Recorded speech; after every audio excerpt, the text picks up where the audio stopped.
Bismillahirrahmanirrahim. Assalamu alaikum wa rahmatullahi wa barakatuh. Yes, brother AB. What up? What's up? Wanagi, wayagi, hadena fahmi na fahmi dona, hadena na baram dona. We're back. We're back. Assalamu alaikum rahmatullahi wa barakatuh. Khalid, K the speaker. Good Yes, to be my here brother again, AB. brother. Come on, We're here for always another a session. pleasure. Always a pleasure. Let me just slap out the link, Gillen Hore, for anyone that wants to join us. Always, it's an opinionated show. That's what we deal with. We deal with opinions, we deal with facts, we deal with topics. And as you lot can see, the Peninsula's politics, it's heating up. It's elections. Things are going on left, right, center, my brothers and sisters. And again, welcome. The Kurdan Masada winning. AB, how you been? Marwa, alhamdulillah, wallahi. Nim'at Rabbi, wallahi. Alhamdulillah, wujra, wallahi. Ilahi na nagafi annu. Ilahi ba nagafi an. The man team. I hope everyone is having a good evening in these troubled times across the world. Yeah, let's get into it. Like I said, a lot's happening. Yes, big up Abdi Yusuf in the building as usual. Family, SS family, we see you. We love you. We support you. You support us like as usual, please. And everyone else, like Abdi Yusuf, please hit up the like button, hit up the subscribe button, and share the damn thing. Yeah, don't know. But listen, like I said, yeah, it's straight CR Manta. And as Tuesdays, you know, I like Tuesdays. I always like Tuesdays. I say you always have a positive Monday, and then Tuesdays always the rest of the week's always easy. And I really wanted to do this subject quite a while ago, just to carry on with that theme on Tuesdays. And there's a lot happening, my brother. There's a lot happening right now. I saw this Al Jazeera video I wanted to share with everyone. I wanted to share what was going on. I think this was recently. So let's have a quick look at this and then we could break a couple of things down with your boy AB as usual. And again, anyone, please, the link's in the chat to join the panel and to have your say, to contribute, to, open up a discussion. And that's about it. But let's have a quick little butchers at this little video for everyone. So والله again, فضلا هذا منطقه الرئيس. Please like it, share, نقول وفطر نقول بديع. الله بخيلنا. And yeah, let's get down to this video. I just wanted to watch this video first. And it's from Al Jazeera. And boom. So where am I? Am I doing it? There it is.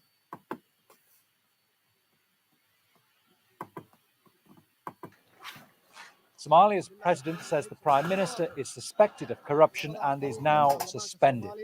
Mohammed Abdullahi Mohammed accuses Mohammed Roble of stealing land owned by the army. The prime minister says the move is an indirect coup.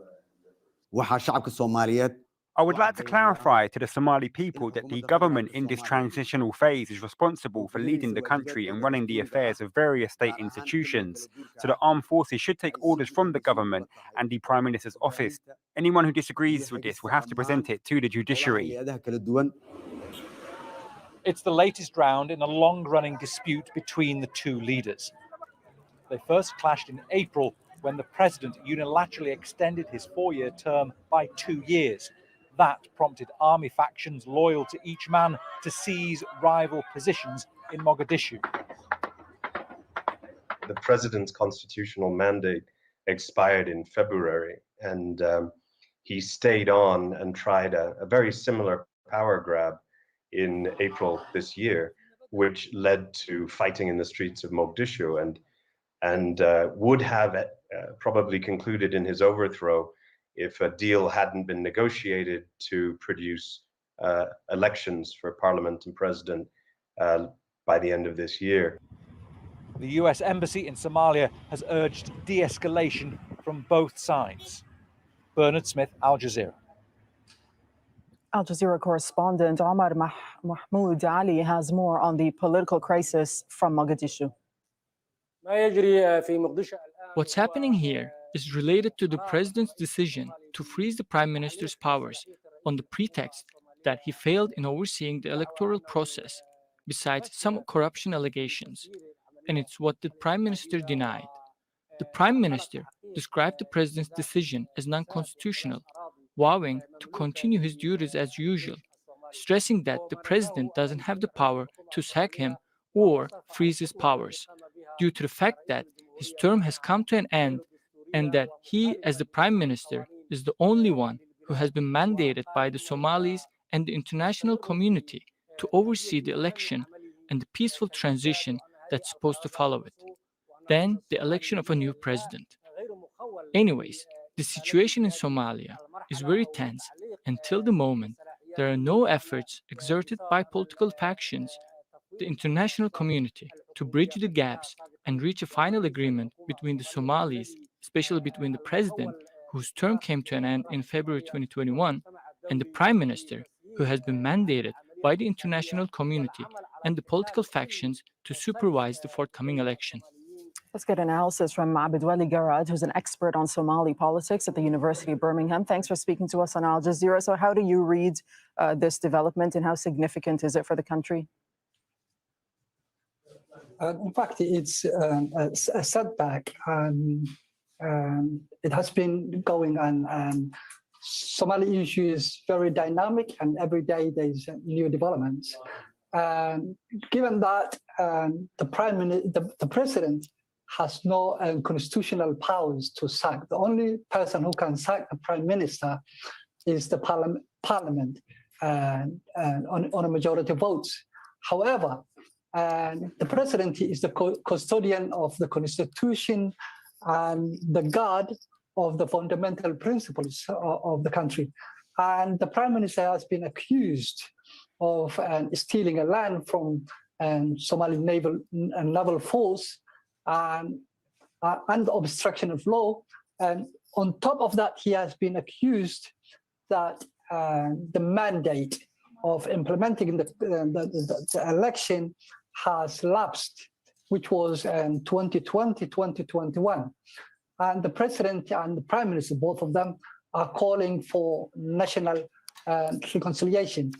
Right. We know about the accusations, but just on the point of the president sacking the prime minister, is Sudan now facing a constitutional crisis? Because as you're saying, the president technically doesn't have the constitutional authority to sack the prime minister.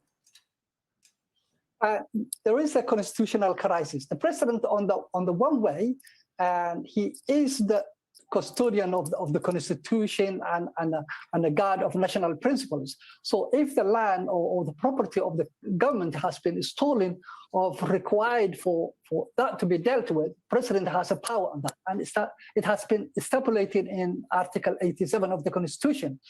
But sacking the prime minister, also, so that, in that regard, the design needs to be reviewed, and that is where the problem lies, and that is where always there is a constitutional issue. Okay, so however, by ordering forgive me, but the prime minister has now ordered all security forces to take orders directly from him. Does this potentially now deepen the crisis even more? I think that is the word of the month. Do not have any practical implementation, because the president is a joint chief of staff, and asking the security forces to take orders from the prime minister, that has no grounds, and that just it's a bluff from the outset. Okay, put this into context for us. When it comes to the fragile peace process in the country, what are the repercussions right now on that, and of course on what's described as militant groups? Is this going to embolden their position and put the country at further risk? I think that the ball is in the hands of federal member states and Villa Somalia to sit down again and map out the way out and to implement the election, the upcoming election, which has lapsed, which was 2020-21, but lapsed now, and to make the country way forward. Okay, thank you so much, Abdwali Garad, for speaking to us from Birmingham. We appreciate your time. Thank you.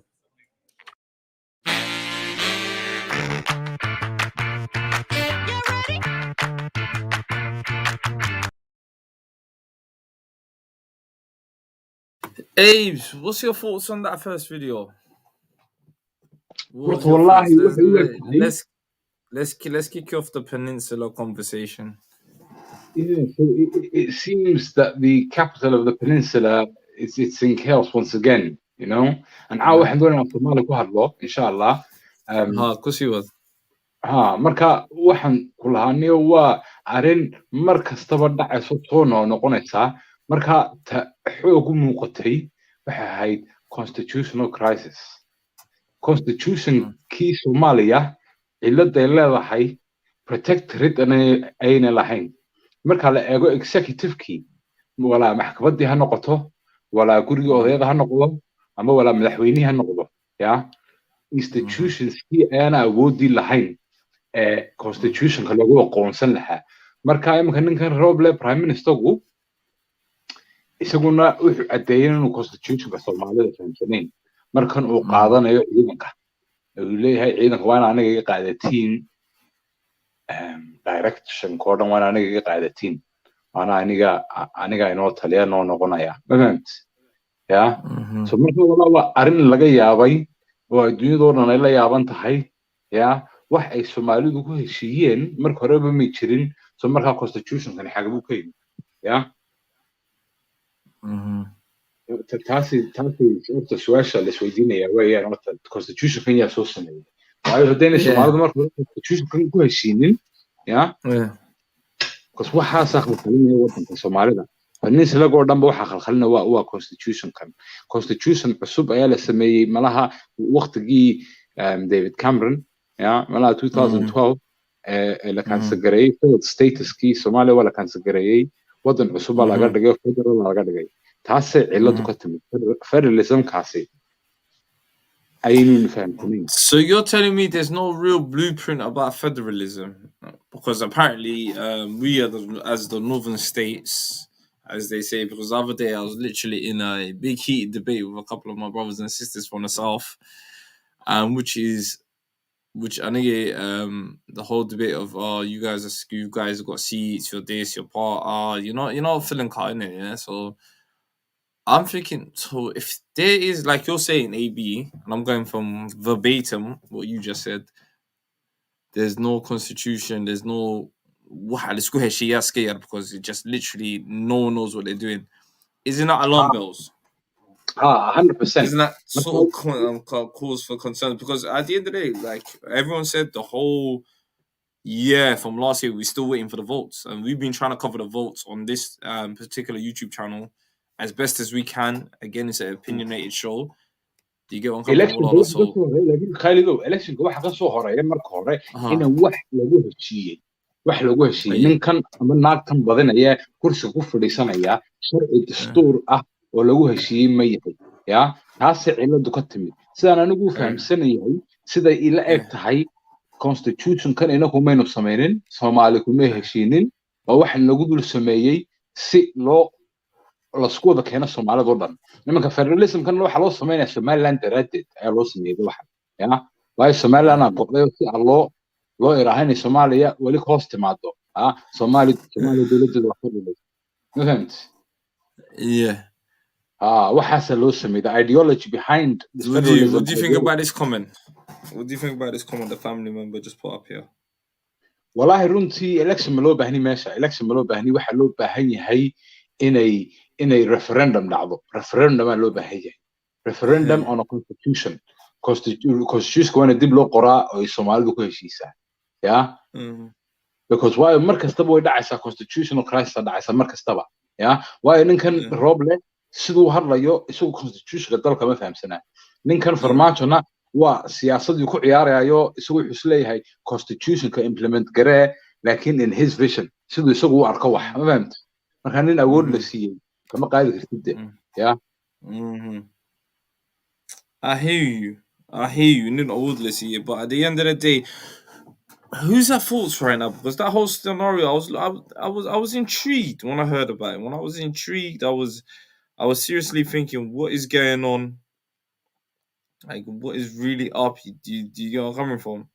waxa ka dambeeya waxan waa way muuqato waa easy ya waxaad eegaysaa African Unionka ya African Unionka waxa uu sareeya waa President Kenyatta of Kenya ya marka his ideology iyo siduu wuxuu doonayo iyo wuxuu baahan yahay waxa weeyaan inuu Soomaalida dowladooda bahdilo constitutional crisis ka isaga ka dambeeya aan filaya waayo because haduunay madaxweynuhu maanta aqoonsi ma laha farmaajo aqoonsi ma lahaayo kursiga bilaashii ugu fadhiya runtii la sheego constitutional crisis kana waxa uu keenay waa Kenya maxkamadda la isla tagay inkastoo maxkamaddii laga badiyay iyaga kula faraha kula jira wadankan maamulka ciidankan African Union ay soo direen haduu mar madaxweynaha uu yahay Kenyatta that's a conflict of interest maamulka that's an absolute conflict of interest so it's wallahi arintu waa very mucky because waxa marka Kenyattana la eegaya Kenyatta ka dambeeya la eegaya hadana ma fahamti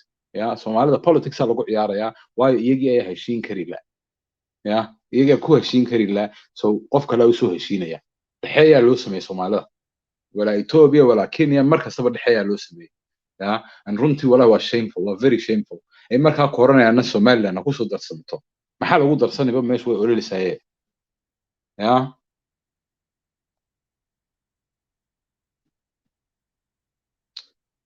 Khalid. Yes, I hear you. I'll go comment here by someone for you. What do you think?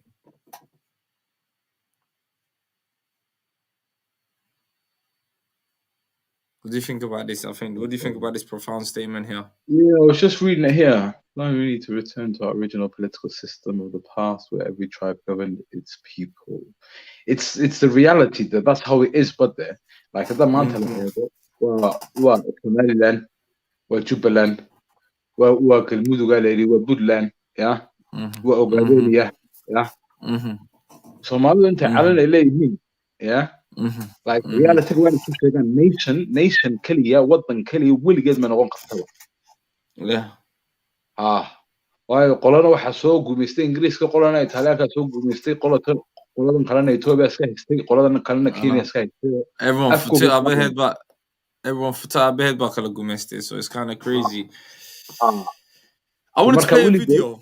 What do you think about this comment? The brother or sister, I don't know if it's a brother or sister that came here. I don't know who it is, just the letter S. So I'm just going to presume somebody. That's 100% right. That's 100% right. That no tribe will be discriminated against. Like runtii weyn ka bixi lahayn waxan ba adeemka sin calanyada.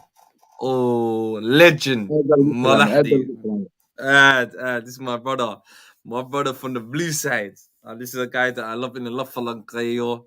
I hope today he's going to grace us with his presence. I need someone from the south side to come in.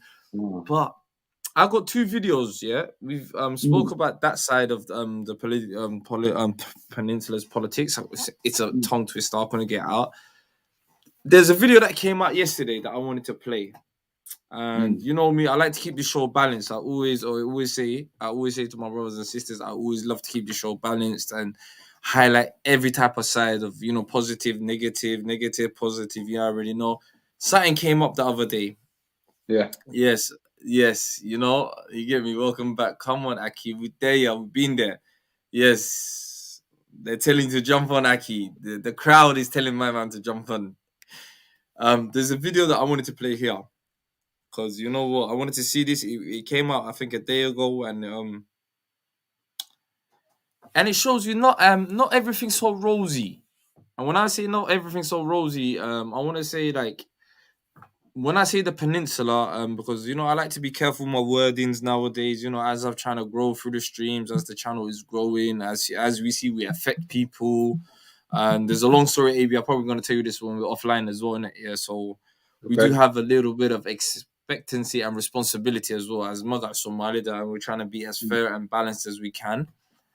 And I wanted to see what your thoughts on this video is, and I want to see everyone on the chats what your thoughts on this video is, so let me know. So let's have one, and there's two videos that's going to be contrasting each other. I just want people to have a look, see what it is, and then we're gonna, me and hopefully anyone that's on the chat could come in. As usual, Return of the King. I like that. You get me? A Return of the King. I see you, my brother. Let's put this up there.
What if there was a phone that could see you the way you see you? Introducing Real Tone on the new Google Pixel 6. A smartphone that accurately photographs the beauty of all skin tones.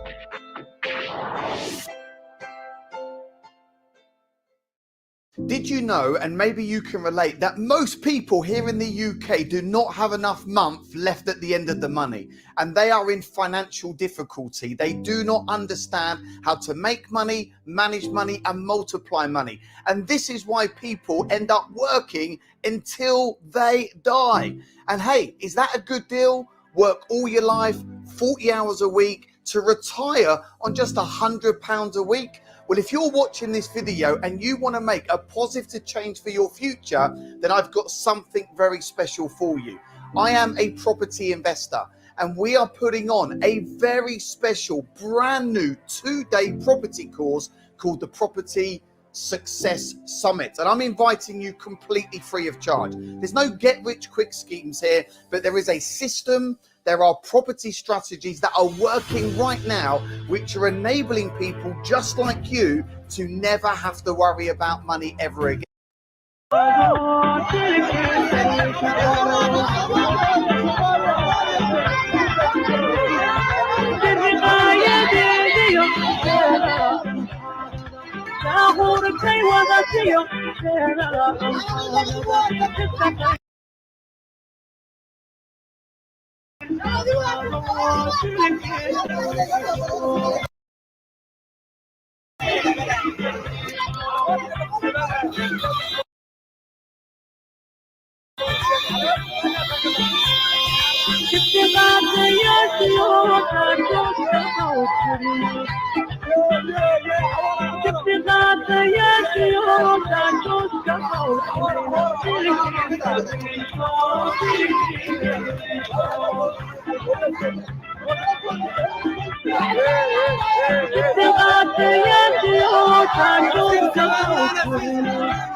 Yes, AB, can you hear me?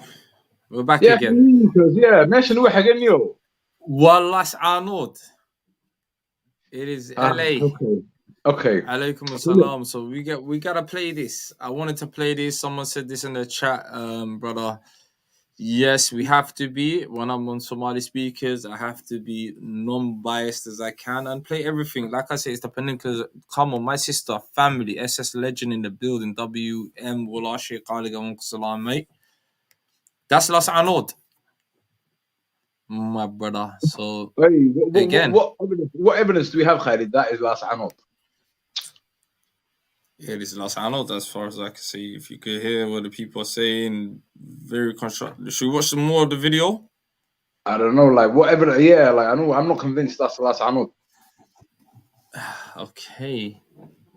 When I'm back at Magalada Las Anod day. Why are you not convinced? Because the day before there was a lot of Banamba. I can go make a video, yeah, in Tugner and tell you, yeah, well, that's Anod. You get it? I can go make a video anywhere, bruv, yeah, and tell you, do you know what I mean? It's that.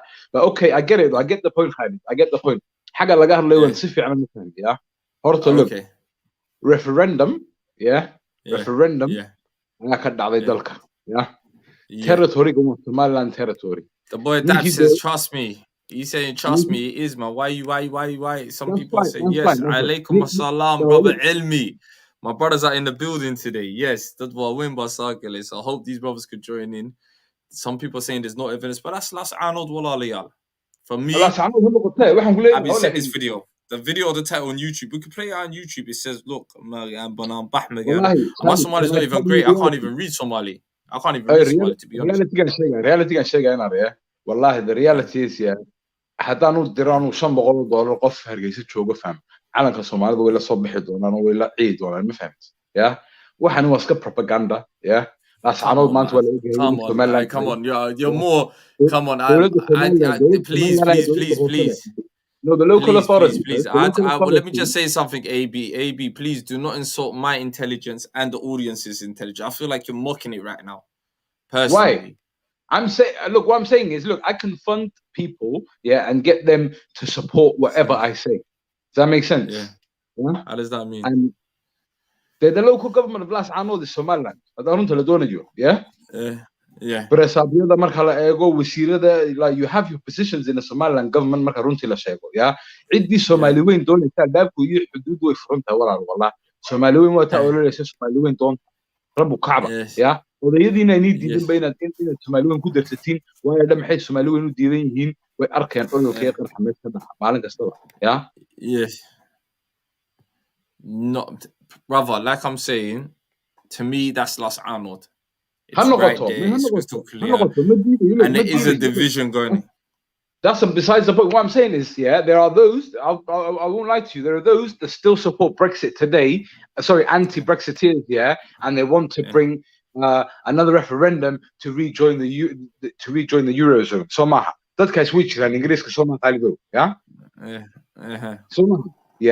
Yes, they are called, they're called the minority, and they are the minority because when it came to elections,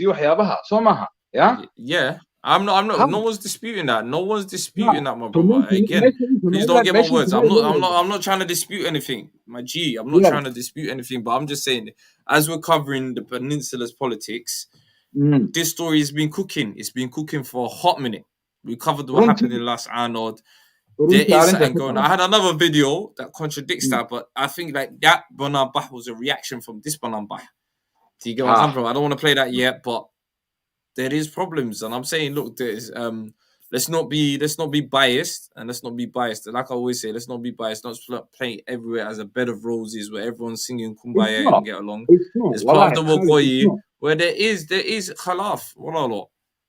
There is things going on. Let's not deny that. Let's not play stupid right now. To me, it's just a continuation of the mafioso program. La soo baray reer Soomaaliya xagga orda faragaliya arimahooga ka soo dhex bixi kari waayeen xaggaas doonayna faragaliyaan ma fahamt waayo waa nabadii diidiin ma fahamt maanta reality on the ground, boots on the ground. Yes, way jiraan dad xagga degan oo doonay Somali weyn war dad Hargeysa jooga iyo dad Gabiley jooga doonay Somali weyn dad reality ka doonaysa laakiin waxa ka badan dadkii Somaliland doonaya ka badan taana waxa cadeynaysa dawladaha hoose cadeynaysa.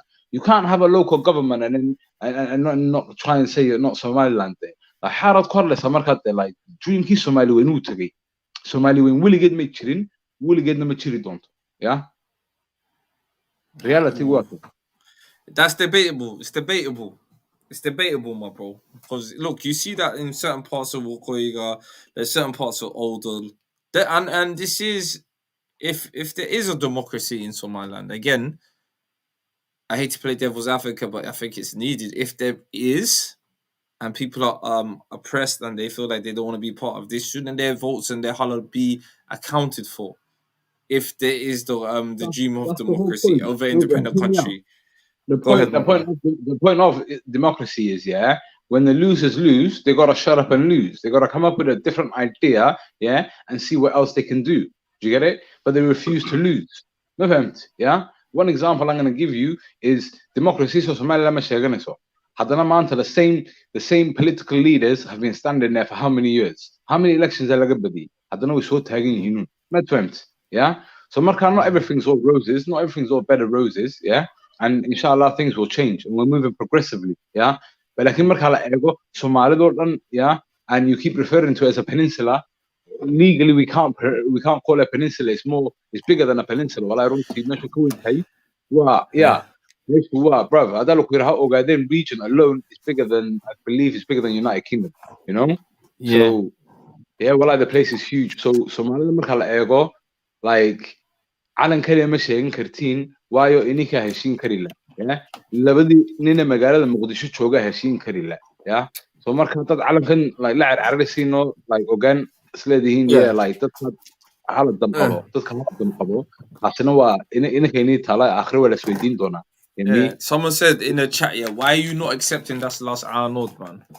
Why you not accepting Last Arnold? Why? no وكدعي كرتا وتيان كويل وكدعي كرتا يا لكن عدين أنا قوم هاياني واحد Last Arnold يا عدين ما هاياني Last Arnold عدين لو قلت الصور ما قنع لهيد and there is people that wanna tell you, look, I'm not separating for nothing. I don't know what you man are on.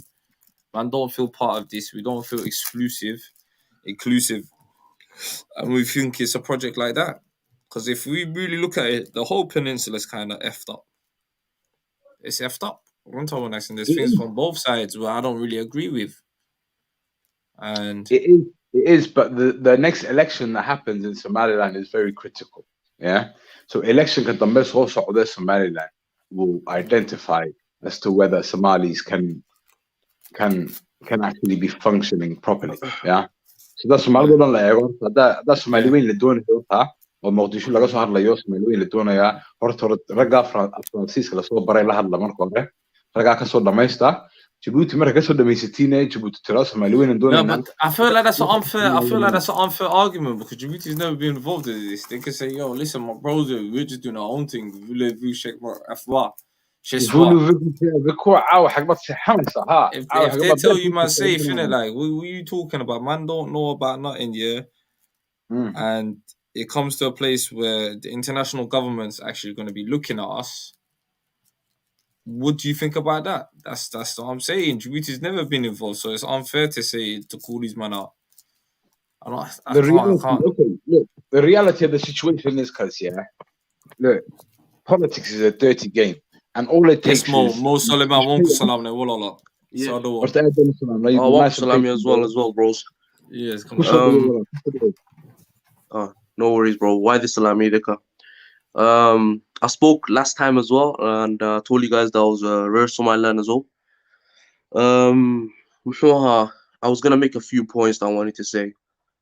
Firstly, I agree with AB's idea. Somali Wayne is dead, absolutely buried in the ground, and I'll tell you why.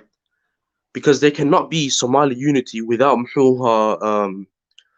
basically, how do I explain it? There's always gonna be that one certain Qabil that's gonna want to take the charge, and the others won't accept it. That's why I feel like the Somali Wayne idea is dead. And secondly, the past. Look at the past. Somaliland should have never joined back with Somalia.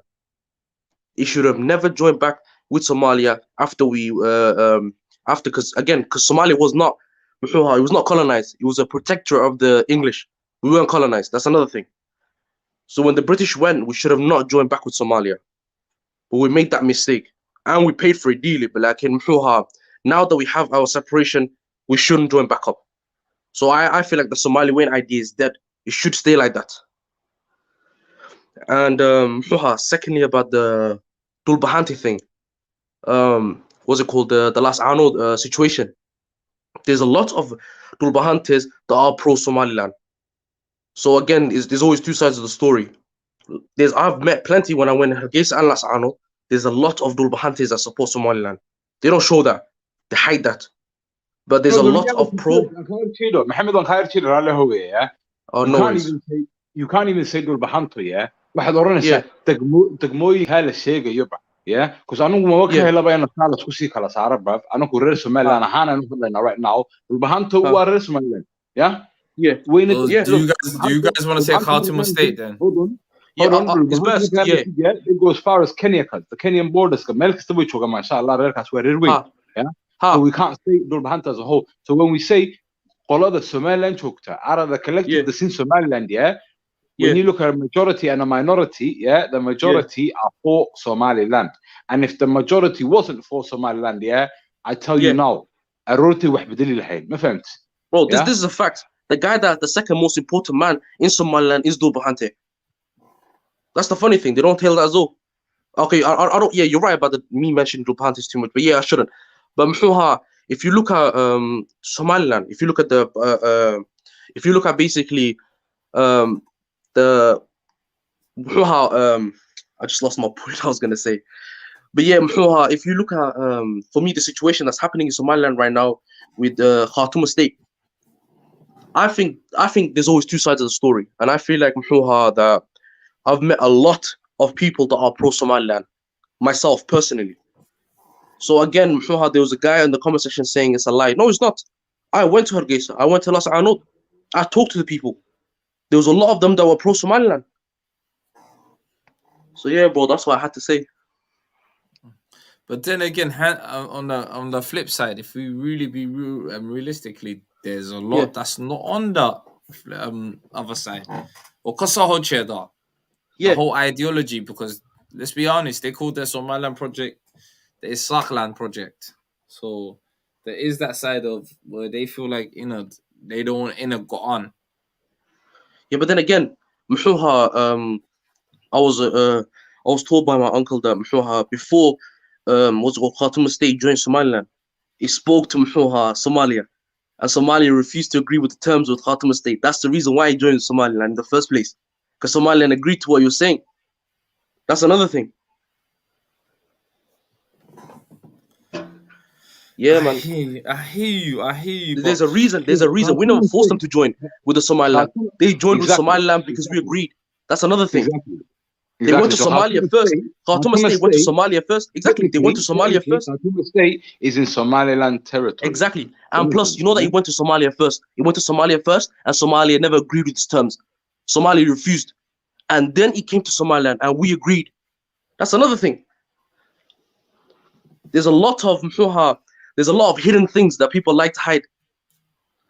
So yeah, man, that's when we need to bring light. What do you think about this comment the brother Dapper said? I've seen it. If you don't believe me, do your research. If anybody's calling me a liar, do your research. Mohammed, give me a second, bro. So what's the logic? What's the logic is there? Where a Darod region is fully controlled by SAQ, even your local MPs are SAQ. Okay, so look, that would be impossible, bro. How can you claim, that Nin Ana Hain from that region, area the Mamulasa? I don't know if you've ever been to this place, but I can say Nin Ana area that Kaimani, like it has to be a person from that area who rules over that area, whether it's local government, whether it's MP, they get chosen from that area. So if you're telling me that Nin Isaq for the MP, for Darodka in certain regions, it's only because Darod Isaq حاجة with the degay, and معارض كنين كاسي دورتين. ما فهمت, لكن ما أورن كرتيد, يمي Isaq they rule over the Darod, يمي Darod كمية ولا قد كمية ساسو مش قيسنا ماشو dadka meesha deganna ma ogola waxa dadka wadanka maamulana ma ogola waxa ma fahamtid so dadkaas ku dirina waxaas waa propaganda weeyaan Mhuha, I've looked at some of the people in the comment section, especially the brother called Shuruhaj. Mhuha, I was going to answer one of your questions, brother. You said, Mhuha, why are the Rubahantes so stubborn and not join Puntland? Brother, don't you think that they already spoke to the people of Puntland and Somalia before? They never agreed. They couldn't agree on terms. They joined with Somaliland because we agreed to their terms, brother. That's what I was going to say. Shohai, he's a madman. Shohai is in the comment chat. He's always in the comment section. He's always in the comment section kicking off storm. Yeah. What I'd like to discuss though, Khalid, you know what's more important, bruv? What I'd like to say to the listeners is, those of you that are from that region, like not even Khartoum, any of you from Galmudug, from Puntland, Kala Sogala, and Noga Shekeya, Sida la Skulena, Mahala Skulena, Puntland, Galmudug, Mahaskuderay, even within Puntland itself, I kind of find that statement that you just made a bit fallacious. How? I find it because when you said Meshla school lane, Yeah. I think it's a bit detrimental. It's a bit. How so? It's a powerful statement you just said because what I mentioned the school lane, Yeah. Well, بدنا Somali the school lane in bachelor. I feel like I don't know if it's just me or anyone else felt that that comment was a bit fallacious. I don't know. But Walalo, Like it was a bit, I think no. I think AB is correct because last time we were called lacking. This time we're not. That's a good point that he made. No, even my sister WM picked up like that was a bit whoa. What did I say? Mention the school lane, yo. Mention the school lane, yo. Mention the school lane. The Galmudug, yeah, you Puntland, yeah. Mention the school lane, yo. You have school lane, yo, yeah. I want someone to come on and discuss those things and tell us, try and give us a little bit more in-depth knowledge into that. Especially when I'm hearing that there's tribal wars between Garowe and Bosaso, yeah, something to do with funding and how those in Garowe are saying that those in Bosaso should not be funded because that's where piracy comes from, etc., etc. So yeah, please come on and have your say in it, yeah. Yeah. For sure, well, there's always two sides of each story. So yeah. Wait, there's a bit of the video that I wanted to play up for you. What do you guys think of this? So we don't even need to mute up because I feel like just to prove AB, I don't want to prove him wrong, but you guys listen to this bit.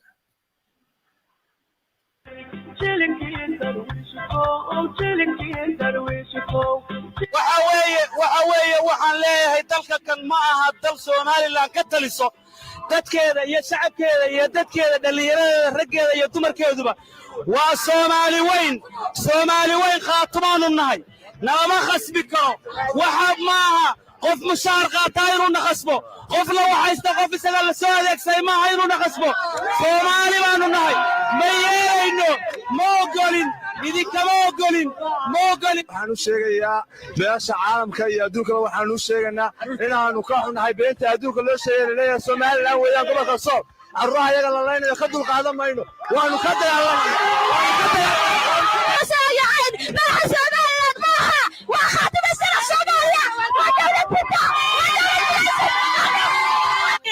beesha Somaliland wax la dhaho inaysan meesha ka jirin beesha khaatimo la dhaho ka jirto maanta aad iyo aad baan u faraxsanahay maadaama aanu u dhibano dalkayaga ciidayaga iyo dadkayaga waxaanu maanta leenahay walaalayaal waad aragtaan falka leen kuwa xabada sayna ku socoto marka walaalayaal waxaan leeyahay dhiigin markii hadha bismillaahir rahmaanir rahiim musa waalane tirafeli meeyo meelayo uuriyooda musariyooda musawirda bascana saafka war xaaladii sanaya hayn guul dawladda federaalka Soomaaliya guul farmaajo guul musaaq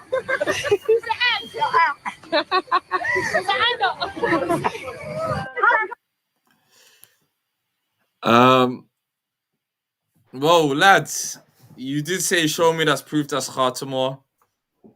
I tried to in Somali speakers deliver with, some of what I had to say. Yeah, like I said before, Khalid, I can go record a video in some place in Somalia. Come on, that it's that part of Somalia. I can pay off some local people. Come on, man. Bro, that's what political parties do. But Khalid, I was gonna say this. If I went to Khartoum State. Let me finish, yeah? Mo, let me finish, please, yeah? All I'm saying, Khalid, is, how does the political elections happen, fam? Yeah? In terms of Kulmiyo, Wadani, when they get all these people running around after them, bro, don't you think these people are paid, brother? Like, look, some people, are gonna vote, all right, cool, whatever, but majority of the people of the Somalis in any region in this Somali region, in Somali Peninsula, all of them are paid off, bruv. Do you understand? So to me, it's not very difficult for me to send $1,000 to one of my brothers, tell him to drive to that part of Borome, a little village in Borome, tell him, yo, I'm gonna take a video. Did you get it? Yeah, I was gonna go to that point. I was gonna say, well, if I went to Khartoum State and I recorded, because I can record a lot of people that are pro Somaliland and put that video up on YouTube, it doesn't show that they're anti-Somaliland, as one of the brothers said on the comment section. I can, if I went to Khartoum State, I could record a lot of people that are pro Somaliland, and it could go up against that point. I'm sure there was multiple referendums, but they're still in Somaliland because of the referendums. And Well, man, the people. Comment section, yeah. Comment section says, yeah. Where is it? Mm. Oh, he said, let's keep it simple. Yeah. Yeah, let's keep it simple. Buhodle is anti-Somaliland and Las Arnold is pro-Somaliland. Kashakaya. Lacagtu weli ma gaadhin Buhodle malaha niyo. Heshiiskii weli ma la gaadhin niyo. Caadi way dhacdaatee. Yeah. See, I've got family that are Dulbahante, and all of them are pro-Somaliland. And they say that see, I'm gonna speak from my experience. The family that I've met, because half of my family, my mother's side is Dulbahante. I've spoke to them, and all of them are pro-Somaliland. The ones that I've spoken to. So it kind of contradicts the other brother's argument saying that look at this video. That in itself is not proof because those. No. I said I was going to speak from my side of the story, but it's not proof. You're right. That family might live in any region specifically, might not be related to this region, you know. So yeah. But I think hala soo galano barnaamijka la soo galo, Khartoum state waxan la sheegay wallahi runtii wallahi is politics. Hadana fahmina waa politics waxan. I understand. I know how politics works. Yeah. Lagala soo siiya. Me, let's do that video here, let's do that video there. Do you get it? Someone sent you a question, AB. So it's always been like that. Buhodle has been anti-SL from the beginning. Okay, that's fine. But tell me, are they the only family that live there in Buhodle?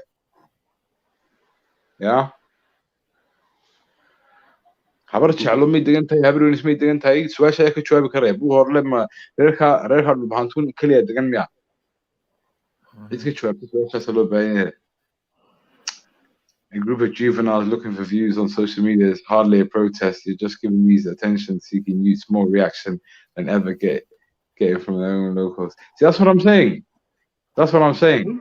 Ninkaasa sheegay in a nutshell, really, you know. Ninkaasa si fiican u sheegay wallah. Cidda doonaysa lacag iska siin kartaa oran kartaa waxaan doonaya sheega, you know. Yeah, well, and also there's this. Politics, it can get dirty. If you pay the correct people, they're gonna show the images are corrupted.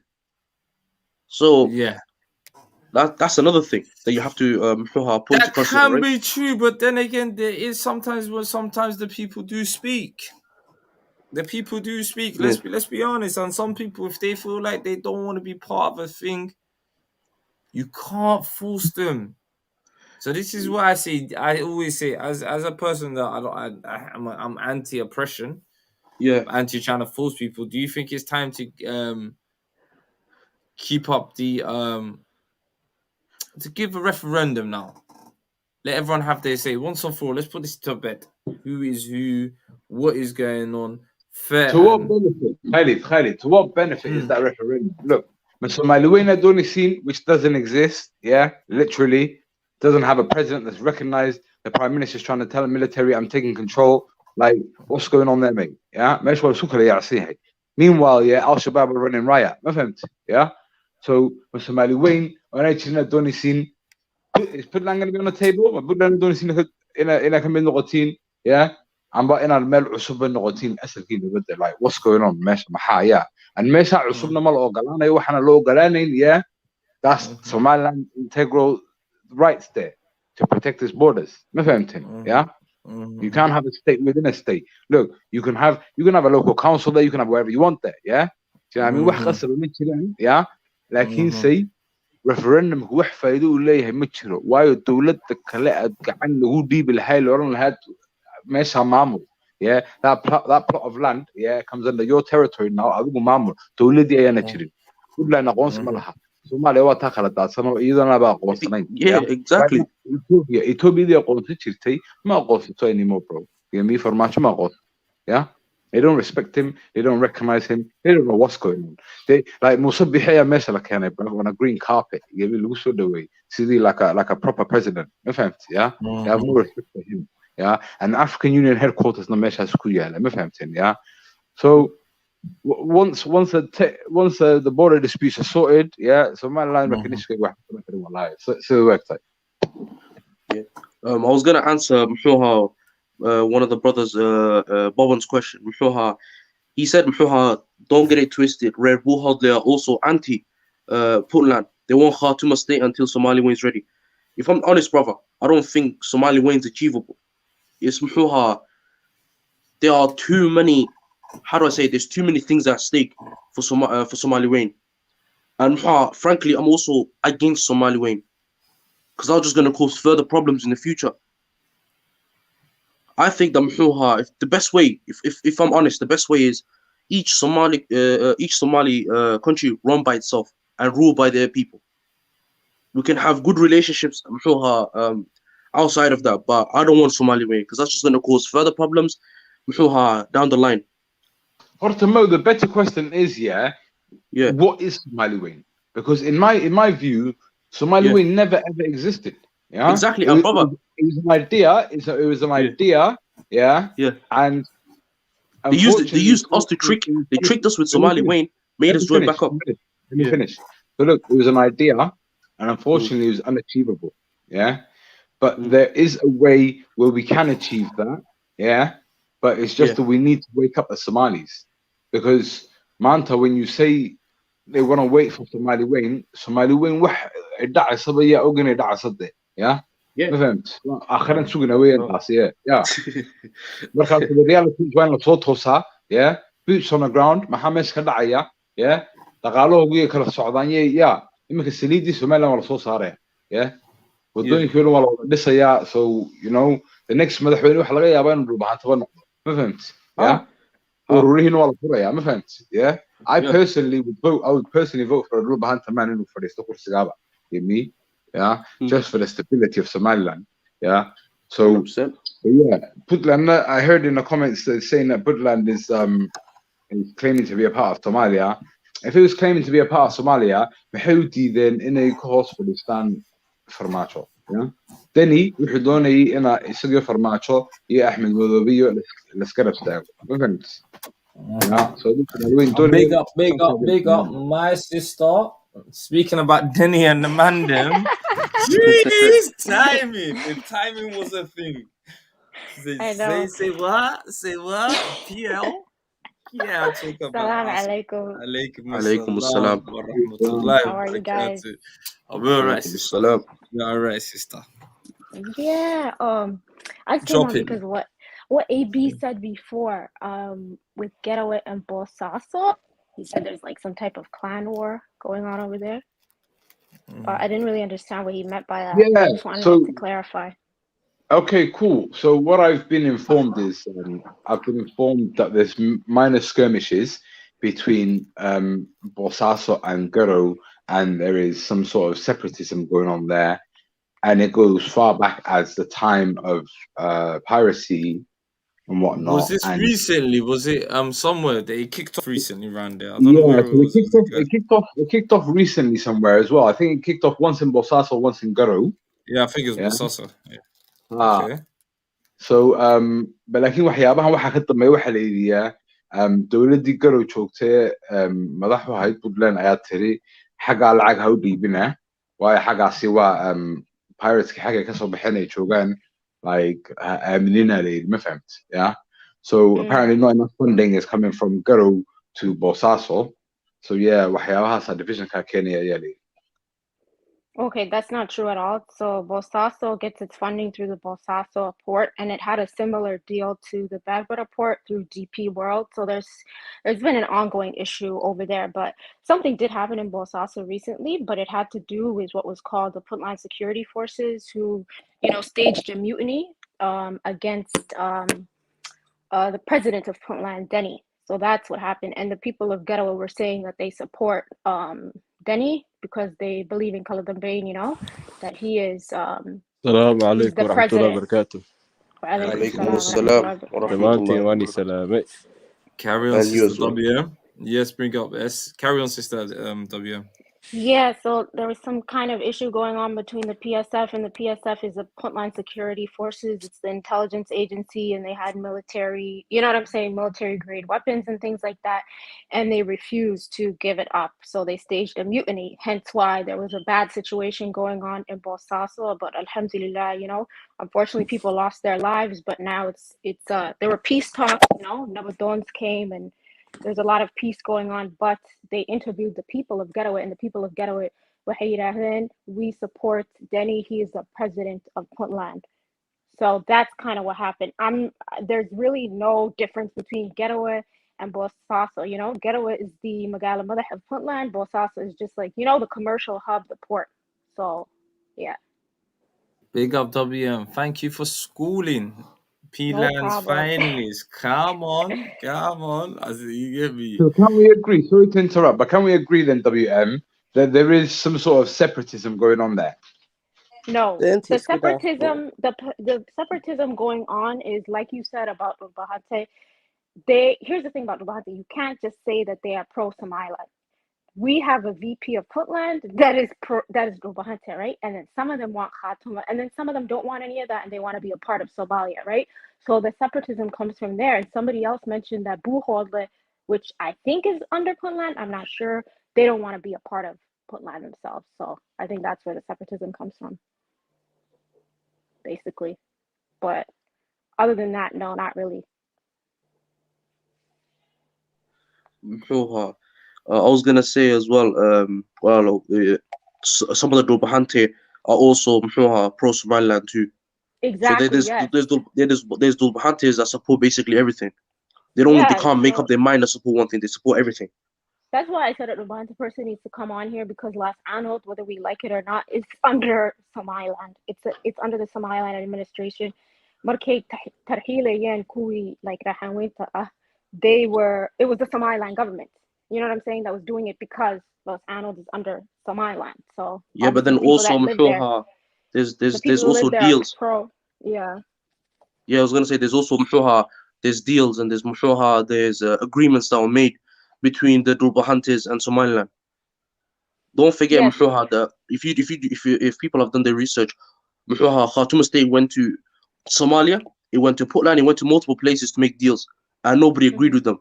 Then they came to Somaliland, and Somaliland agreed with them. That's the reason why we created Somaliland, is because we agreed, we understood each other.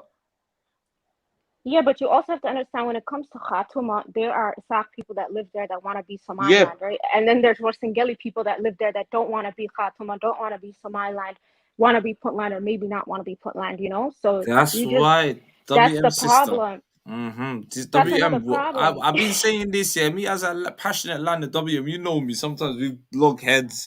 Yeah. I'm saying there needs to be a referendum there. Because I don't want to oppress no one. I don't want to. Like I said, referendum, what is it going to be based on? Yeah? Because look, Somaliland doesn't have it's their decisions, isn't it? It's people from Khartoum State and that region finally making up their minds. On what? On what, Bill Cuzzy? What's going to be on the ballot? Join or stay. That's what I'm trying to say. You big up Ahmed T, my brother, legend in the building. The Isaacs will just rig it for themselves. I'm legend in the building. Who said that? Speak up. Ridda Wahayriya. Speak up and let's hear your take. S said that with his chest. Me, bro. Come on. I want you, say what you're going to say. Well, S, please. Yeah, speak your mind. Go on. If they vote, you know what's going to happen. It's just going to be rigged. How? We don't rig any of our elections. There's not been any evidence that we rigged any of our elections. You don't need to rig it because you're the majority where you are.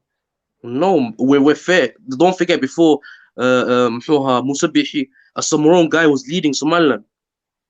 Okay, let me. So again, you guys say that it's only Isaacs, No, it was not only Isaacs.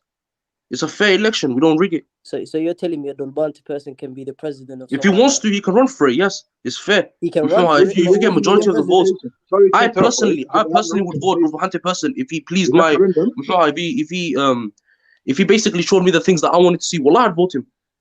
I'm not. Will the people vote for him? Will the people? Yes, nobody hates Dolbantes in Somaliland. I'm not saying that's the propaganda of the South. Huh? WM, AB, and Ahmed T, can you hold up the panel? I need to come back in. Just give me 5 minutes, bro. Yeah, so the topic was. So continue, bro. Yeah, the referendum. So referendum, yeah, it's going to happen in a place where there's Isaac people living there, there's Daros people living there, and there's Wursanguli people living there. Yeah, okay. So where that election's happening, yeah, what would it be based on? Because Somaliland's not recognized, Somalia doesn't really exist anymore, and Puntland's not recognized. So what would it be based on? Exactly. That's a good question. Wait, who are you asking? S? All of us. Like, if you have an answer for it, go ahead. Yeah. The panel. Okay. I don't know, to be honest with you. I just think like it's a Somali issue. You know, there's always going to be issues, and if the majority happens to be a clan, and you know what I'm saying, and if they have one man, one vote elections, and they elect that person, then I don't see what the issue is. You know, I don't understand what the problem is. Yeah, but do you know what I can't like? I despise is محوها the propaganda that محوها Isaacs have a iron fist on the Rubahantes. The Rubahantes can't do anything without their approval. No, that's a lie. Because محوها, the proof is the fact that before Musa Bihi, a different man from a different Qabil was leading Somaliland. It's a fair place if you wanna. If a Rubahante man came today and tried to run for محوها Madaxweyne, and he showed me the things that I wanted to see. Because again, I won't vote anyone unless they show me the things I want to see. Then wallah, I'll vote him. I'm not محوها type of person that chooses based on Qabil. If you show me a way that you can improve Somaliland, I'll vote you, hands down. So محوها, there's this idea of propaganda محوها that I don't like. Yeah, but the thing about Somalis is they just complain about everything, you know, even if they have absolutely everything, they will still complain, you know. That's why I said I was confused by what that protest was. Like, what was it about? I'm confused. Like, what were they protesting? Exactly. That's exactly the point. That's exactly the point. Any day, yeah, that they're not happy, they kick it off. Do you know what I mean? Which gets the attention of the central government, which means there's potentially more funding going that way anytime soon. But I'm gonna be honest with you guys. I literally, people might get mad, but I don't think Khartoum will ever be a thing, just because of the simple fact that there's, just like what they're complaining about Somaliland, right? Saying that we want our own thing. At the end of the day, Khartoum has other Qabils there that don't want to be part of Khartoum and perhaps want to be a part of Somaliland. You know what I'm saying? And according to Somali's federal government, I think they said you need like at least 2 regions to be a federal state. So I don't think it's gonna come to fruition for them. And again, another question. Somalia is unstable right now. Farmajo is fighting Roble. And for me personally, I'm siding with Roble, because Farmajo to me is there's too many unanswered questions with him. There's so many broken pieces in Somalia. The fact that Puntland rules itself now, there's so many. The only power that Farmajo has is for me, I think it's Villa Somalia. He doesn't control anything else. He only controls Mogadishu. That's the truth though. He only controls. Yeah, he doesn't control anything else. The man has no power. He has zero power outside of Mogadishu. Yeah. And now the fact that now the people I've heard I was watching a news outlet another day from the Somalis, and there was a lot of Hawiyas that are siding against Farmajo now. They're seeing the things that this man, like, see, a lot of people say that Farmajo has done a lot for Somalia. But can you show me one thing that Farmajo has done for Somalia that's beneficial? Because he said before, when he became Madaxweyne, he said in 2020, I'll get rid of Amazon. Amazon is still there. I'll get rid of Al-Shabaab. Al-Shabaab is still there. He did nothing for Somalia. And a lot of people argue that, was Somalia better now or before? How am I supposed to know? The problems of last time is still here today. So again, I'm gonna ask them a question. What has Farmajo done? I think the promises like such as I'll get rid of AES and I'll get rid of Amazon, like that's just not feasible, you know. Yeah. And I'm sorry, but like Amazon and the AU troops are there for a reason, you know. If the minute they leave, it's gonna be a shit show. Yeah, and that's the reason. But Somalis that claim, oh, we need to get rid of Amazon. So what are you gonna do? The minute they withdraw, it's Unaisan and AES is gonna take over everything. So it's gonna be worse.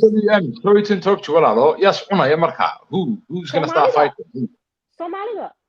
Come on now. What? Tribally?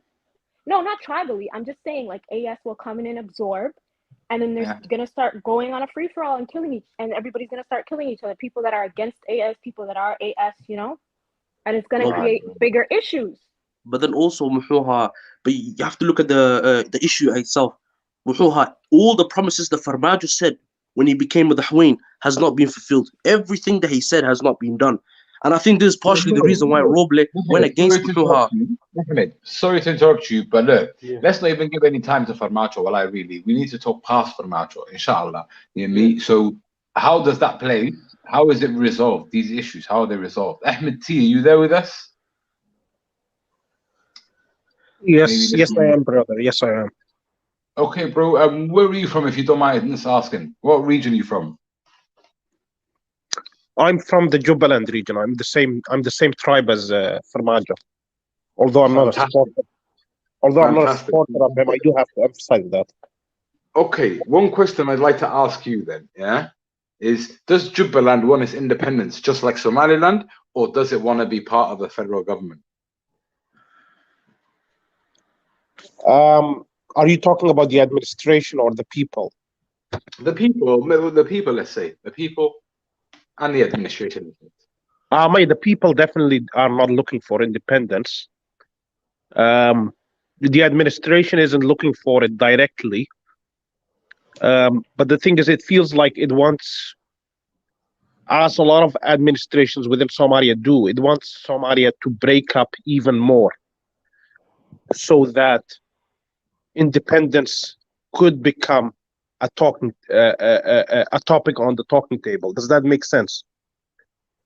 100%, 100%. So what do you think? What do you think of the idea of Jubaland being independent?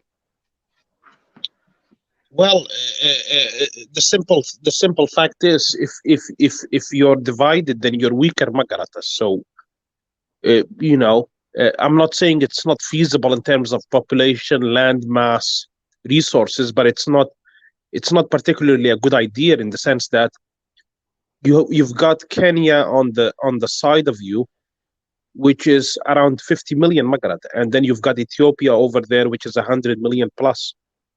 And then you've got other Somalis to the north of you, which is potentially Magarata, an enemy now that you're not the same.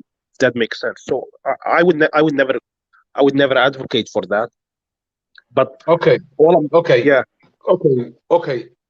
I have a potential solution to the problem for all Somali nations. Yeah, and I say all Somali nations because I'm a firm believer that it's time that we must recognize and respect one another. Yeah, and many a times people have heard it on this channel. Somalidu parli doona.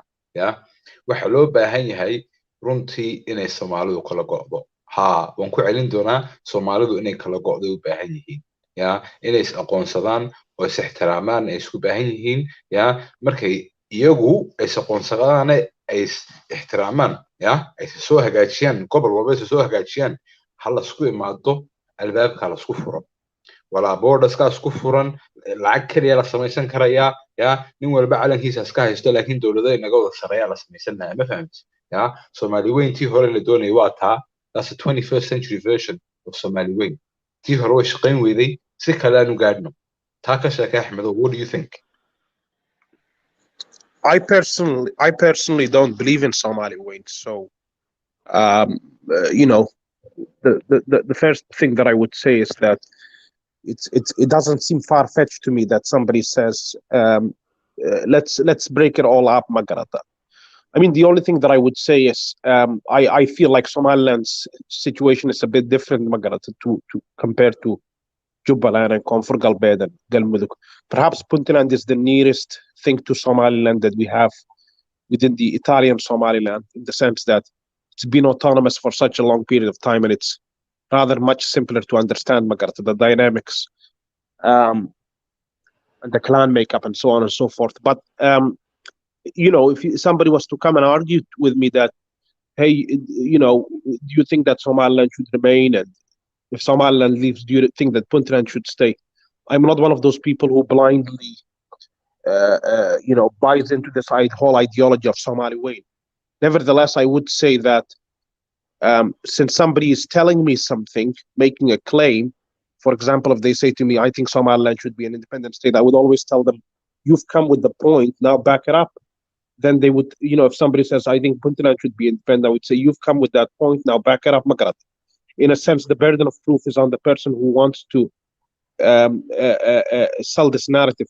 But this whole idea that I am a believer, Magarata, or follower of this kind of ideology of Somali way is nonsense.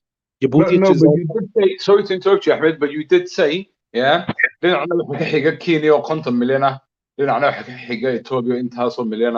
yeah, you did say that. So And I said that in the situation of Jubaland. Jubaland, yeah. So what I'm saying is, yeah. Somali weyntii hore iska ilow, yeah. But imagine sida Europe oo kale, European nations ka isku soo darsaday maaragtay oo dawlad ka sareysa wadan walba ay leeyihiin. So dawladoodii way leeyihiin. So Jubaland dawladoodii way lahaan lahayd, yeah. Laakiin dawladda sarena MP-yaal ay u diri lahayd oo sida European Union oo kale ma fahamti, yeah. That way it comes under the protectorate of the Somalis. Somaalidu way isdifaacayaan, ma fahamti. ضرورة من لو كعو صدر نيتو كلام هشيس نو لها ضرورة لو كعو نو ولا بوين استدفاعا ما فهمت yeah what do you think of that? I get your point. The only reason I mentioned about Kenya being 50 billion and Ethiopia, I was just talking about if you were to ask me, in my opinion, is it a good idea to have Jubaland becomes its own country? Nevertheless, of course, it's feasible in the international community to have a country with a small population. That's a pretty normal thing. Or a country with a large population with a small land mass, or vice versa. The point is, just because I said that doesn't insinuate that now I am an advocate to keep Somalis together and keep people from expressing their values and their beliefs, and in a sense, self-determination. No, so you would have your self-determination. Yeah. So, for example, you'd have your self-determination as your nation, yeah, as Jubaland, yeah. But then also you'd have, yeah, something on the side, yeah, where if you should need it, yeah, you've got the same currency as these people, so you're never gonna fight each other. You speak the same language as these people. So what I'm saying is, if there was that option for you, and yeah, as a safety precaution, what would you say to that? Honestly, I'm not an advocate of that. Nevertheless, anything can happen in the future, if that makes sense. However, I'm not a delusional person. If Somalis make it to be that way, if they create a situation whereby there is no more possibility of reconciling this stuff, then at the end of the day, it is what it is. I'll give you an example, right? This guy who's the same tribe as me is sitting in Hammer. He's not sitting in Hammer because he got there through a military coup.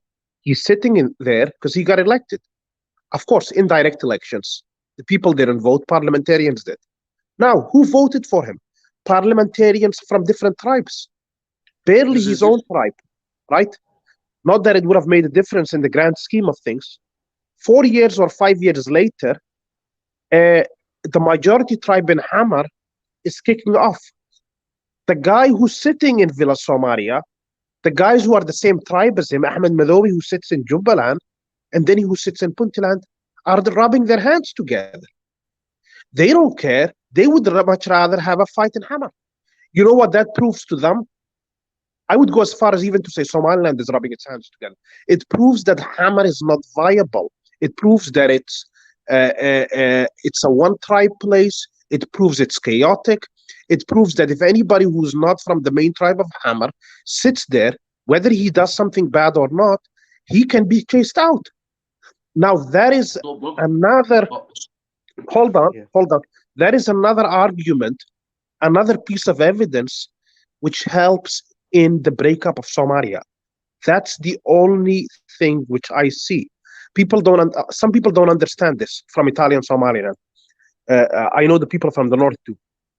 Every time a shit show happens in Hammer after 1991, it's another dagger in the heart of Somali unity.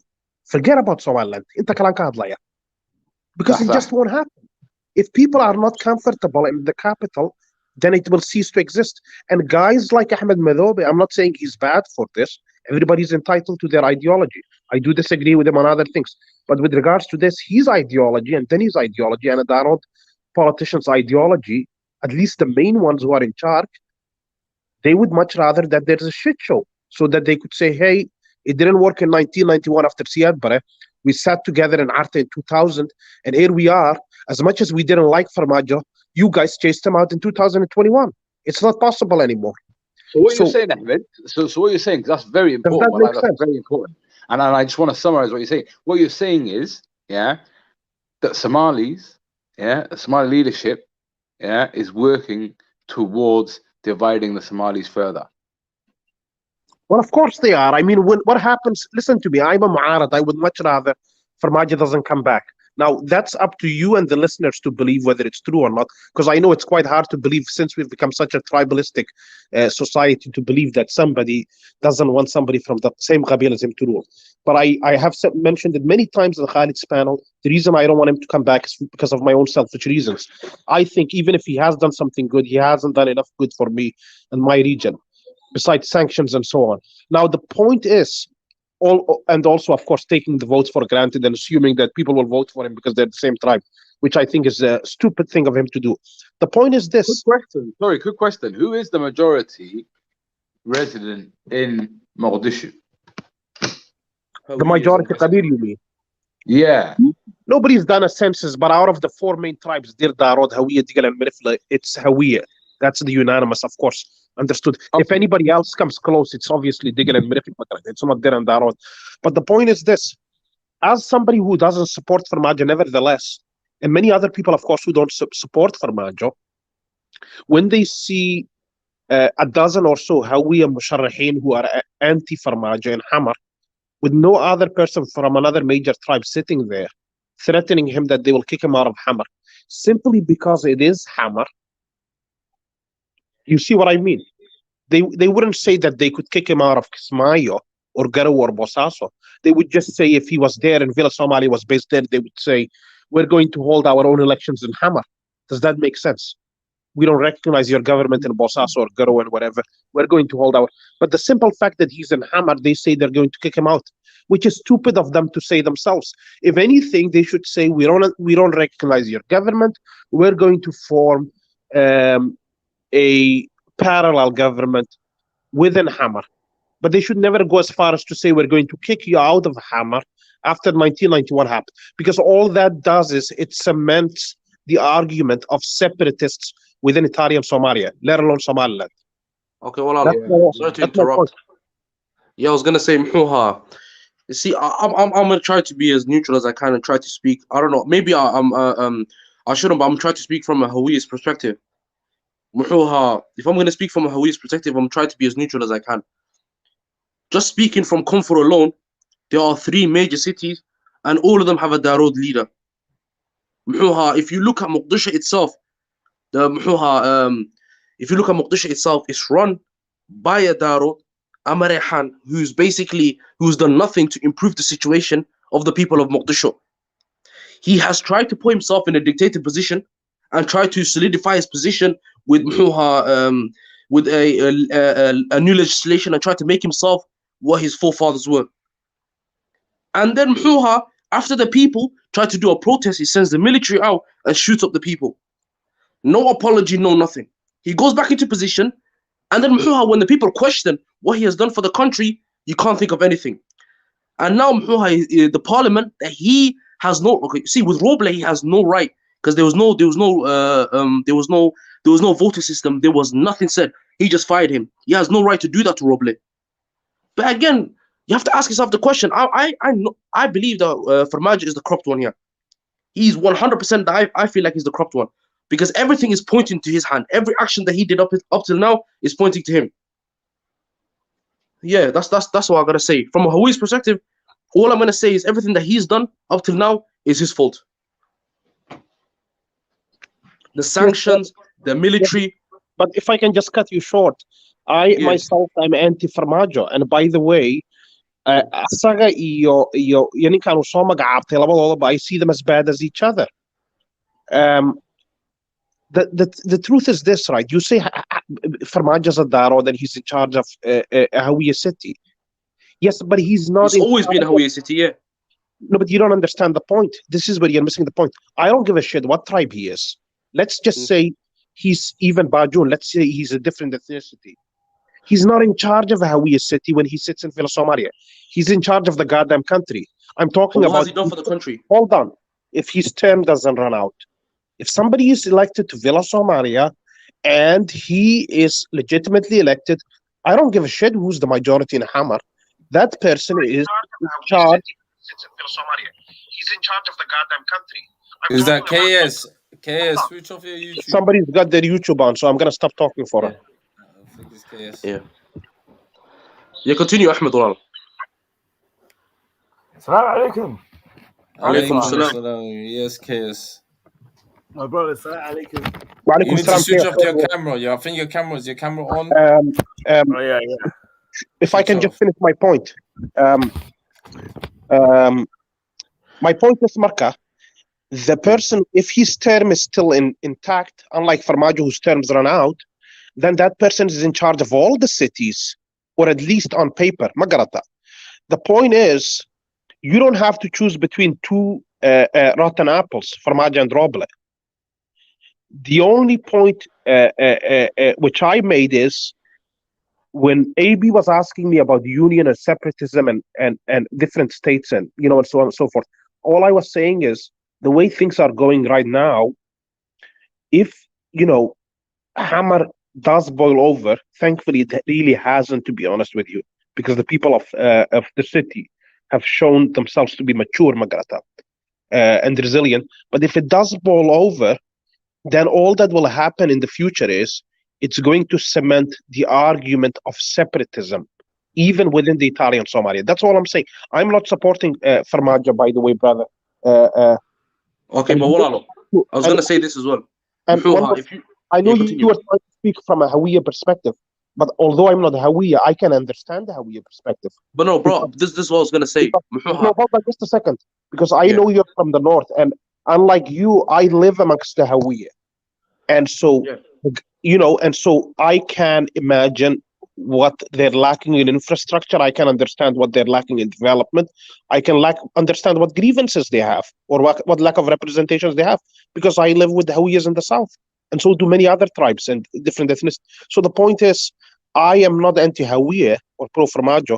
All I was doing was answering AB's question from my perspective. Okay, so this is what I was gonna see on that point, brother. This is what I was gonna say.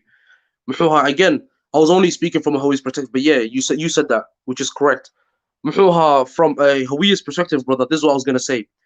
On Comfort alone, the three major cities, Jubaland, Mogadishu, and Puntland, their leaders are the ones that are causing the most problem. And what do all the leaders have in common, brother? Is Darod. They're all Darod. And as you said earlier, there's a clear lack of representation for the Hawiyas. Even in their majority city, nothing has been done for the people of Mogadishu.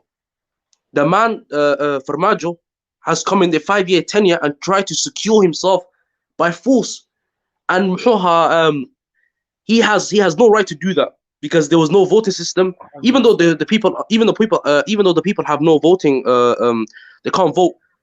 He tried to bypass his MPs and tried to secure himself a further tenure at the Madaxweyne.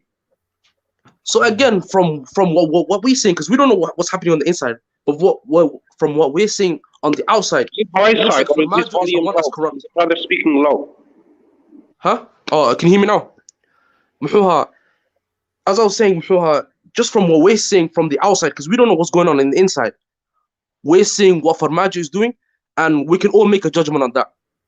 And I'm sure most people can see Farmajo, what Farmajo is doing is basically he's doing absolutely everything that's wrong. Yeah, if you guys have to say anything, yeah. Wallahi, bro, mashallah, may Allah bless you. You're telling the truth. You're telling the truth. But the problem is, these people, they're so like one-sided. They don't care. They say Farmajo is from my family, so I'm just going to support him if he's right or wrong. Yeah, but Ahmed is the total opposite to you. He's saying, I'm from that clan and I don't support Farmajo. So it doesn't that case contradict what you're saying? He's comparing Farmajo with Roble. Roble's only been in here for 3 months. Farmajo has been there for a couple of years. Yeah, Farmajo's been killing. Yeah, but Roble's he's not like he's squeaky clean as well, man. Come on, let's be honest. Yeah, but like him, Farmajo signed an extension bypassing his MPs. Roble has only been. You know what the problem is, Khalid? You know what the problem is with Somalis? We've been doing this to each other for a long time. Every time somebody happens to be from a certain tribe, he is supposed to back up his tribe, and it's like a it's like we make people do what we want. In a sense, we fulfill a prophecy. Does that make sense? I mean, the point is this: if you back an Isaac person into a corner and make him support Somaliland, you can't say that, Ahmed. All this problem has been created by Formaggio. The Somali people, they welcome Formaggio. You know Formaggio, yeah, but KS, let the brother land his point and then attack his point after. The point is, Magarata, people expect people to have a tribal narrative and a tribal view and an ideology. You're a Stark, so you must believe in Somaliland. And not furthermore, you must believe in it in this way and that way and this way. You're a Stark, so you must have a certain ideology with regards to Siad Barre and Fagash, or you must have certain beliefs towards Darot. You must feel this way about that. You're a Hawiya, so you must feel this way about Aidid.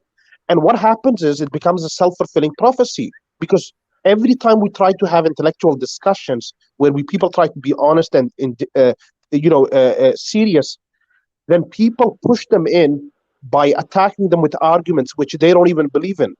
I mean, the whole idea that Hawiya don't have representation. Yes, they don't. But that's the whole point.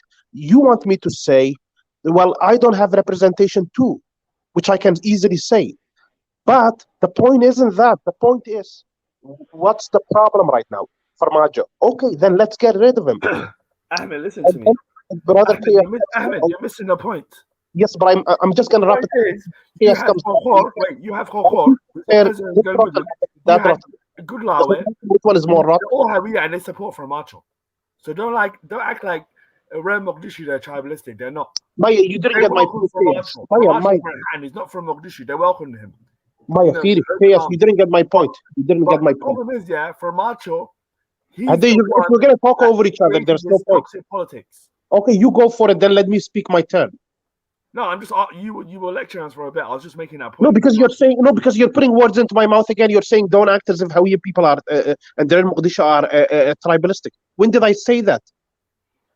What you're trying to say is I'm not trying to say anything. I'm saying exactly what I'm saying. I answered AB's point about separatism and unionism and what I think about Jubaland and so forth. And then I answered the point to the other brother about Formaggio and the people of Haman and how they don't have any representation. Yeah, but then Walalo, Ahmed, I'm going to ask you this just one more point. And then I told the brother, I can understand a brother from the south, whether he's Hawiya or there or anything else, grievances against Formaggio's government. I can. I'm not going to pretend I can't. So there's no reason to defend him. See, brother, this is what I was going to say. You made a fair point about how Somalis are always going to end up being tribalistic, and most of the time this is true. But then there's always, again, it's not all the time though. The case is not all the time. With me, I judge everything based on action, and this is the reason why I'm starting to see the problems in comfort. I'm seeing it from Wallah. I'm trying to see from a non-biased perspective as much as I can. I'm trying to see what's benefiting comfort on what's not. From what I've seen so far, Formaggio is a big problem in comfort. The man, if things don't go his way, he'll try to put an iron fist and try to be. He tried to become a dictator, basically. Let's all be honest here. Yeah. He tried to extend his legislation by force, bypassing his MPs. 100%. If that is not a sign of a dictator, then I don't know what is, wallahi. And then furthermore, when his people are protesting outside Villa Somalia, he brings out the military to kill them. 100%. That is madness in my eyes. If Musa Bihi did that, I don't care who he is. Musa Bihi could be other Madahween. Wallahi, they get marched. You know what? Something mad's gonna happen to them. But I don't know. Thank you, bro, man. You're seeing you're seeing the horror we're going through. Wallahi, I see it. Wallahi, I'm telling you, so many people died. And what really hurts is we have people there's an organization called CBB, Ayanka Bara Bushada, who don't care if 100 people died. They just say Nawajinolo. They don't care. They'll laugh in your face. That's why I don't understand. His people are protesting outside of Villa Somalia, and they try to show their disgrievance to the Madahween of Somalia. But his response is to send his military out and to kill them. Exactly. I don't understand how he's still on that chair. I don't understand. That's if any of you disagree on that point, then please go ahead and debate me. But like, I don't understand how a madaxweyne can do that and still be sitting on the chair. 100%. And then he still has people backing him and saying that, he's doing a great job. Because of tribe. They back him because of tribe. Yeah, you cannot back him because of reasoning. You're backing him because of tribe. As Brother Ahmed said, which is true. You're backing him because of tribe. Yes. Yeah, but you know what creates that problem is, right? When people like KS blindly support Roble, which is a guy who's appointed by Farmajo, who's no better than Farmajo. You know, But how do you know that, Walala? Roble's only been there for a couple of months. How is it justifiable? Roble is saving me from you and from Archer trying to genocide. But Ahmed, Roble's only been there for a couple of months. We don't know what he's... And this is why, when people like you come on Khalid's platform and discuss, people who are listening won't find it fruitful. You know, I mean, you and Farmajo trying to genocide? What are you talking about? No, Farmajo tried to silence the protest outside. Brother, you didn't hear what he said. This guy, KS, said, me and Farmajo are trying to genocide people. I mean, what the hell is he talking about? Okay, well, is it not? Okay, look, I wouldn't go as far as genocide, but isn't it crazy? Ahmed, because your people ain't dying. You don't care. Maya, what you're doing right now is you're turning this... That's a mad statement. That's a mad statement. I don't know. You're turning this into a shit show. Ahmed, you're laughing, bro. I got family members who's listening to KS knows, Maya, Firi. Anybody who's listening to KS knows from the simple thing you're saying, you sound more like somebody who would do a genocide. If people are listening, they can tell you are more likely to be a horrible person who would do a genocide to a tribe based on somebody's tribe out of the two of us. Okay, now you sound like you're full of hate. No, but you sound like you're full of hate. You believe I did a genocide on your people. What's to stop you from killing me? Can I interject? Because the argument with you two is not going anywhere. This I'm gonna interject and I'm gonna say something. Not going anywhere. When somebody says to you that you and so did a genocide simply because somebody's your tribe in 2022. No, see, Ahmed, on that part you are right. It was not a genocide, but from another perspective, we can't ignore that. We can't just go past that as if he didn't say it. This is the which is wrong. It was not a genocide. It was not. It was not a genocide. It was not a genocide. Maya, I don't give a shit what Farmajo did. My point is, Maya Firi, I don't give a shit what Maya Firi. I don't give a shit what Farmajo did. Maya Firi. It was not a genocide. I don't give a... Hold on, let me finish one point. I don't give a shit what Farmajo does. The same way I don't give a shit what Siad did. Guys, one mic. Let Ahmed finish. I don't give a shit what Farmajo does. The same... Khalid, just one quick point. I don't give a shit what Farmajo does. The same way I don't give a shit what Siad Barre did. The same way I don't give a shit what Sayyid Mohammed Abdul Hassan did. The same way I don't give a shit what any Darod person who's in leadership does. Apart from the fact that I think it's right or wrong. But I will not take responsibility for it. And the fact that you think I should take responsibility for it, KS, shows that you are a sister. Can I respond to that? I'm not saying you're responsible, bro. Let me respond. Whatever happened. May Allah... To the innocent people who died during Siad Barre and now during Farmajo, may Allah give them Jannah Firdaus. We're just going to move forward, but we're not going to forget. We're not out to get anyone. All we're going to do is we're going to. I don't give a shit who you're out to get. You get this right. No, but just to get this right, KS. I'm not blaming you, bro, man. I'm talking about my pain, bro. Shit who you're out to get. I'm not intimidated by you. I think you're a clown on the internet. Did I blame you for anything? Did I say you did anything? I'm just talking about what Farmajo did. No, but you're a clown. You're a little child who sits on the internet. Attack me now, innit?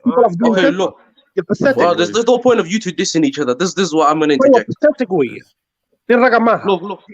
Ahmed, you're getting emotional, bro. Look. Of course I'm getting emotional. Daya, come on me, bro. I'll knock you out. No, best. Man, let's keep your veteran. Let's not cool. Let's get back to my phone number, bro. No, make it. I know. Look like after you have to remember, right? I'm not going to carry on trying to be intellectual when somebody is saying that I'm doing a genocide. Who did a genocide? This is what I want to know. Who did the genocide? No, you never genocided. But what I'm going to say, yeah, go ahead. Go ahead, Mohammed. Come through. Oh yeah, this was going to say, Ahmed, you're not responsible for another man's genocide. That's wrong. And second of all, genocide never happened with Farmajo. What happened was a basically tried to become a dictatorship, and he failed miserably at it. He tried to enforce his laws and his legislations on the people by force. And Somalis wouldn't take that shit. So they said, no. But what I personally don't understand is he tried a massive stunt. He bypassed his MPs. He sat on the chair. He tried to pass a legislation where he earns money and is on that chair for basically a long time. And when people disagreed with him, he sent his military out to kill the protesters. I don't understand how that man's on the chair after doing that. That's what I simply can't comprehend. Thank you, bro. Wallah, you're telling the truth, man. I think I can answer why, from my perspective, why he's still there. Yeah, go ahead. Because quite sadly, unfortunately, the people who have been elected to represent Somalis have become hypocrites, sellouts, greedy. All they care about is their position and money and wealth. They don't represent a single constituent, single district, nothing. They don't represent a single sub-clan, according to 4.5 in the lower house. And the senators don't represent anything. They only represent their own interests. A guy like Farmajo, when he's as corrupt as he is, can only be backed up by guys like Omar Finish, guys like Ali Yare, guys like Goodlawe, guys like Laftagaren, guys like Gorgor. And the reason they back him up is not because they're afraid of him, is because they see their interest within him. A guy like Farmajo can only be backed up by somebody like Odowa, the military general. He doesn't back him up according to principles. If he thinks Farmajo is breaking the law, he backs him up according to interest. He wants to raise in ranks. A guy like Farmajo is backed up by tribal elders from the Hawiye and the other clans. They don't get to rise up because they see their interest in too. A lot of the leaders are rotten, although what they might have you think otherwise. And to make matters worse, to be quite honest with you, although people don't like to admit this, KS will see this as an attack on Hawiye. It's not. I say things about Darod many times, but I will say this. The Hawiye are fighting a battle behind the curtains amongst themselves. Some of them support Farmajo to get their own interest. Some of them are against him. And they both pretend they're against him outside. But when it comes to politics, they're going behind the curtains and dealing with him, whether that's Sharif Sheikh Ahmed, whether that's Khair. And then to make matters worse, they're also stepping on each other's toes right now because the election season is near. Roble attacked Khair the other day. Khair worked with Farmajo for 3.5 years. You know, I'm sure KS and a lot of people who are against Farmajo, like myself, believe that Khair is corrupt. I did. I thought Khair was very corrupt. And I said it while he was there. But then all of a sudden, when he leaves Farmajo's ranks, people see him as a hero. No, he's not. Yes, he's anti the government. That's good. He should be holding them to account. But for 3.5 years, he was involved in the goddamn mess. So he was working in his own interest too. All of these people only see their own goddamn interest. And the biggest guys within the Mu'arad, within the Hawiye, are the two Abgal leaders who were Madhawain, Hassan Sheikh and Sharif, and they despise each other. They hate each other's guts. You saw what Hassan Sheikh said in 2016, just before he thought that he will get re-elected. He goes, why would you vote for a guy like Sharif, who sold the country's ocean? And then he comes, when Farmajo comes in charge, and he sits next to him for 4-5 years, campaigning against Farmajo. But within all those 5 years, anybody who understands the slightest bit about politics know that these guys were stabbing each other behind the back. And then they're not working together. They're working against each other. They're only keeping each other close because you've got to keep your friends close, but you've got to keep your enemies closer. So they're keeping each other close because they're enemies. And the truth is this. I heard the other brother say one thing about there being 3 major cities within Somalia, or 3 major places, and Darod being in charge of all 3, and that Darod are the problem.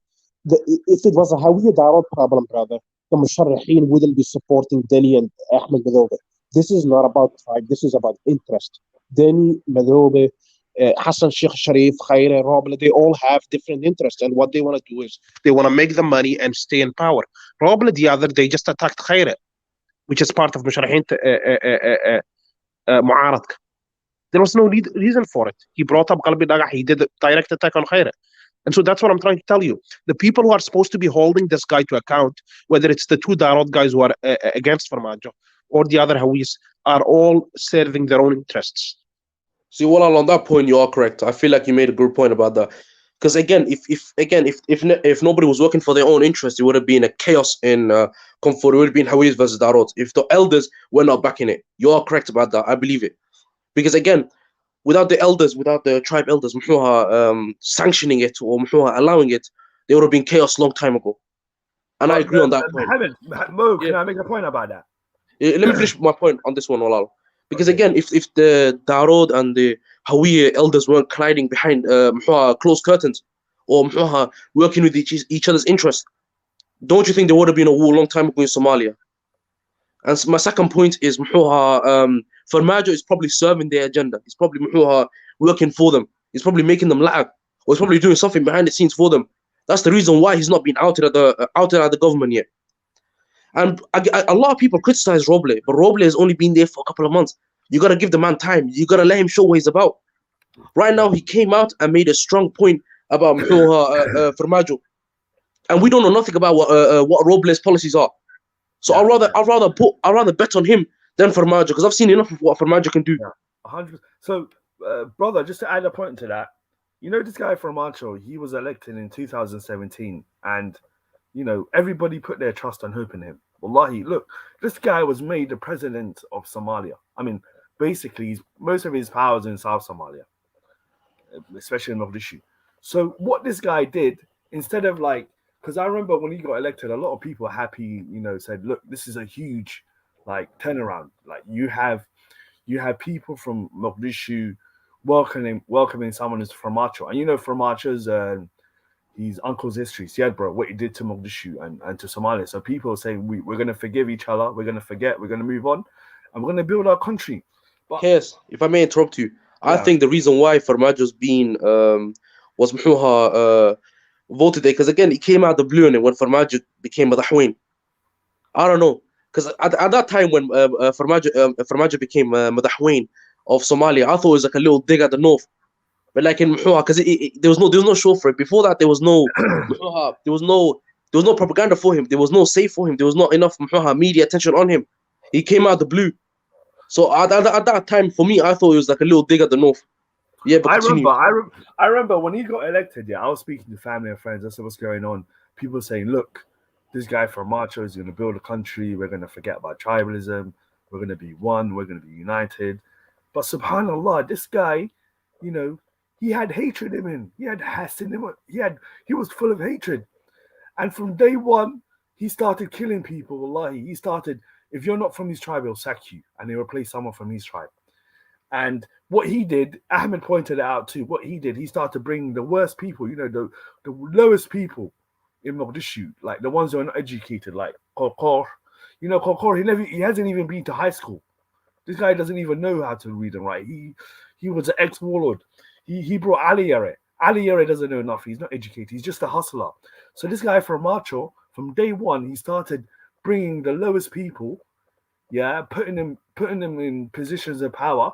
So then he can use those people to terrorize the country, just like Siad Barre. That's what Siad Barre used to do. Siad Barre's tactics. He used to do divide and conquer. So he used to play. He was not divide and conquer. He used to isolate Muhuha. He would use dirty tactics. The guy refuted the Quran. What he done was, even in the 60s, in the 70s, in the 80s. He used to do it to Puntland. He used to divide and conquer them. He used to do it. You know what he did? He put referendums in the north. He made sure that nobody built up Wuqoy. He made sure that there was no money that was going up to the north. He made That's for exactly what Farmajo is doing today. Before was Siad Barre, because again, you get a lot of information mixed up. So before the genocide happened, there was a lot of problems in the north, and all of them were caused by Siad Barre, and that's the reason why groups like SNM rose, is because of there was no funding, there was no lag, there was nothing going to the north. Again, who fought the hardest against Habashada? It was the Isaks, because he was right next to he was right next to us. It was us that sacrificed the most, and we got the least. So again, yeah, that's what I was gonna say. 100%, you're telling the truth. That's exactly what Farmajo is doing now in the south. He's like taking all the resources in the south and he's giving it to his own people. And I do have to disagree with that. I'm not going to sit here, idly. Are you trying to say, wait, Ahmed, are you trying to say he never... Why is it when my theory, I'm going to be a bit of a tribalist with you now, yes. Why is it that when somebody from my tribe comes, by the way, this isn't anything to do with Siad, but I'm talking about Farmaj in particular, that he has to be serving his own tribe. He can't just be a traitor who's filling his pockets. And why is it when a Hawiya guy comes, Hassan Sheikh and Sharif for 8 years, they're not helping their own tribe, they're just traitors. They didn't help anybody. Hassan Sheikh and Sharif, they didn't help Hawiya, they didn't help that. But then when the Marhan guy comes, oh, he's helping his own tribe, he's all giving his... I mean, give me one piece of fucking evidence for that. This is what I'm talking about. This is why Somalis will never grow out of this. Okay, you want evidence? I agree with you when you bash evidence. Farmaja and you say he shouldn't be re-elected. Okay, I will stand side by side with you. But please don't come to me when I'm sitting here and be intellectually dishonest. Tell me one district which he's funneled money to. Tell me one organization that he's helped. Tell me what piece of infrastructure or project he's done. Farmaja has built an organization called CPB. They're known as Ayanka Baraha Bushada. They're on Facebook, they're on YouTube. Basically, he's using the state resources to finance these people. But basically, majority of them are from, he's part of the country. And Farmaja was also sending weapons to Gedo. I think he's from Gedo. He's been sending weapons from Gedo to attack Ahmed Madobe. You're talking about military weapons, expensive military weapons and ammunition. Also, the cart trade in Mogadishu, Farmajo has given the cart trade to his own brother. So he stopped the cart from coming from Nairobi, and he switched it to the one from Ethiopia. And his brother's becoming very wealthy from that. Case made a fair point. Well, he hasn't, because you haven't heard me respond yet. Are you done, KS? Yeah. First of all, your first point is totally null and void. It's a totally bullshit point. CBB, Ayanka Baraha Bullshit, MBB, the people who are against Farmajo. This is bloody synonyms or acronyms which people use to describe pro and anti-government people. That's nothing to do with funds. That's nothing to do with infrastructure. That's nothing to do with government support, for God's sake. And by the way, CBB is made up of completely different people who fill their own pockets, such as Ali, whatever his name, Farmajo's closest ally. Yes, and that's nothing to do with tribe, by the way. It's people who are filling their pockets. Second of all, you mentioned... hold on. The second point is, so forget about that one. That's null and void. Throw it in the rubbish bin. Then the second point, was that about... what was the second point about? Was it about sending troops together? No, it was the funding of the company that went the card. Yes, I'll answer that one too. That's a completely bullshit point which people use. Farmajo, hold on. I'm going to tell you the truth. You want the truth, you'll get the truth. Farmajo stopped card from Kenya so that he can get it from Ethiopia, and that he could benefit his brother. I mean, even if he don't... hold on. First of all, there is numerous people who bring Qat in from Ethiopia. If you've got any evidence to say that his brother has got a contract, please hold on. Let me finish my point. Please provide the evidence that he brings the Harari Qat from Ethiopia.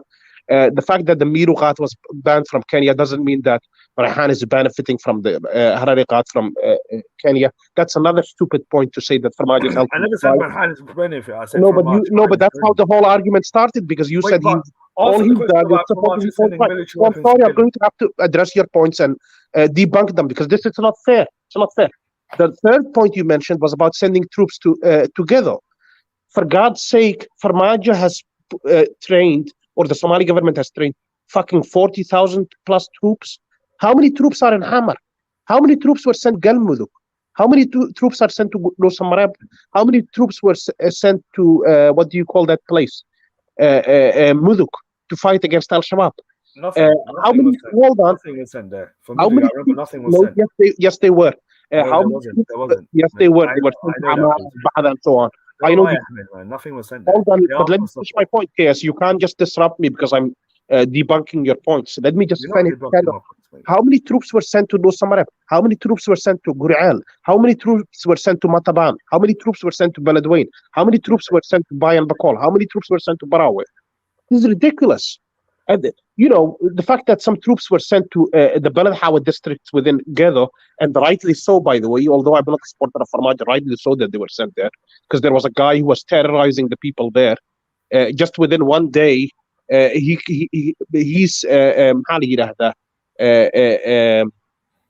killed 14 children within one house. Janan did, and his little troops sent by Ahmed Madobe. So as if this is to terrorize Ahmed Madobe. That's completely unfair. And is it Janan friends with Formaggio? Janan is friends with Ahmed Madobe. Ahmed Madobe. No. We all know about it. Janan is close friends with Formaggio. We can get it to that point, but my point is, please don't say something if you cannot back up. Formaggio, one of the reasons I'm against him is because I don't believe he has worked to the development of anybody in the country outside of Hammer, to be honest with you. With regards I agree with you. I agree on that point. Yeah, you are right. Nonsense. Formaggio has done nothing. Well, failure. In fact, if anything, he's put sanctions on Jubaland. I pointed that out. About helping his people. He didn't help. Listen to me. Marhan lives in 2 places within Somalia, Jubaland and Galmudug. Galmudug, dadka kale waxay qabaan bay la qabaan, right? And within Jubaland, he's put fucking sanctions on Jubaland. I don't know what you're talking about. I talked about that in the previous videos. You were denying that when I said Ahmed Madobe put sanctions on Jubaland. You were saying no. Ahmed Madobe put sanctions on Jubaland? No, I mean Formaggio put sanctions on Jubaland. You were saying no, it never happened. No, I never denied it. I said it's true. I'm just anti-Ahmed Madobe. Don't get it twisted. Can I interject? Can I interject one? There's a brother in the comment section called Habar Cha'lo who's talking very dishonestly about Musabihi. Like he said in one section that Mhuha was it? Let me just pull it up. I'd like to answer one of his questions. Where was it? Oh, I lost it, but he said Mhuha Musabihi was a dictator. How was he a dictator? No, he's not. He's elected by. I want to know how he's a dictator because that's a lie. It's a lie. Everybody knows that's a lie, man. Because everybody knows. The funny thing is, he's called Habar Cha'lo. And he's lying about Musabihi. That is mad. He's lying. Everybody, he's a troll. He's not a dictator. And if you can prove my point that he's not a dictator, then fair place to you. But he's not a dictator. That's a lie, brother. Musabihi was elected by the people. Yeah, he was elected. Yes. The people voted for him. You've seen all the parade outside that was waiting for him. It shows the support they had at that time. Even though right now I'm not his biggest fan. But back then when he got voted, there was a lot of parade there. Yeah, I came just a little bit after that when he got voted.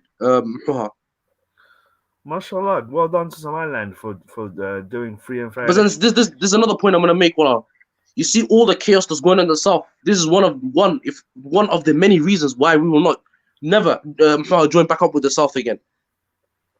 One of the many reasons is your problems is gonna become our problems. True. And that's something I can't have.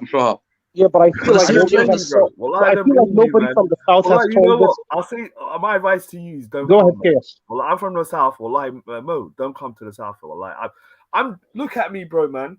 My people, they believe in Somali, and we welcome Formaggio.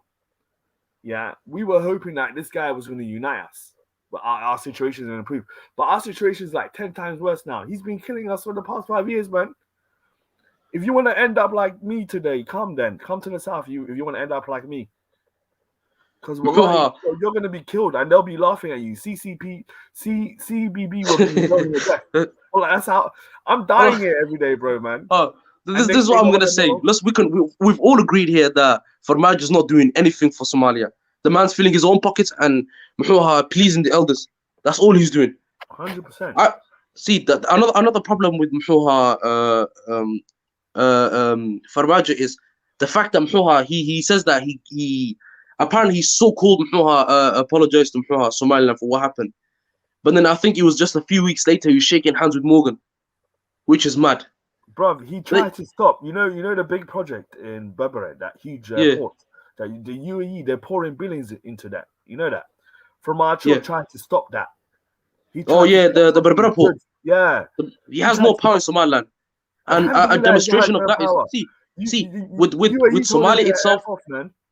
See, I was gonna make a point, brother. With Somalia, including Puntland, he has at least some reach. With Somaliland, he has zero reach, and the proof is Berbera. He could not stop that. All he could do was talk on the news. He has zero power in Somaliland whatsoever.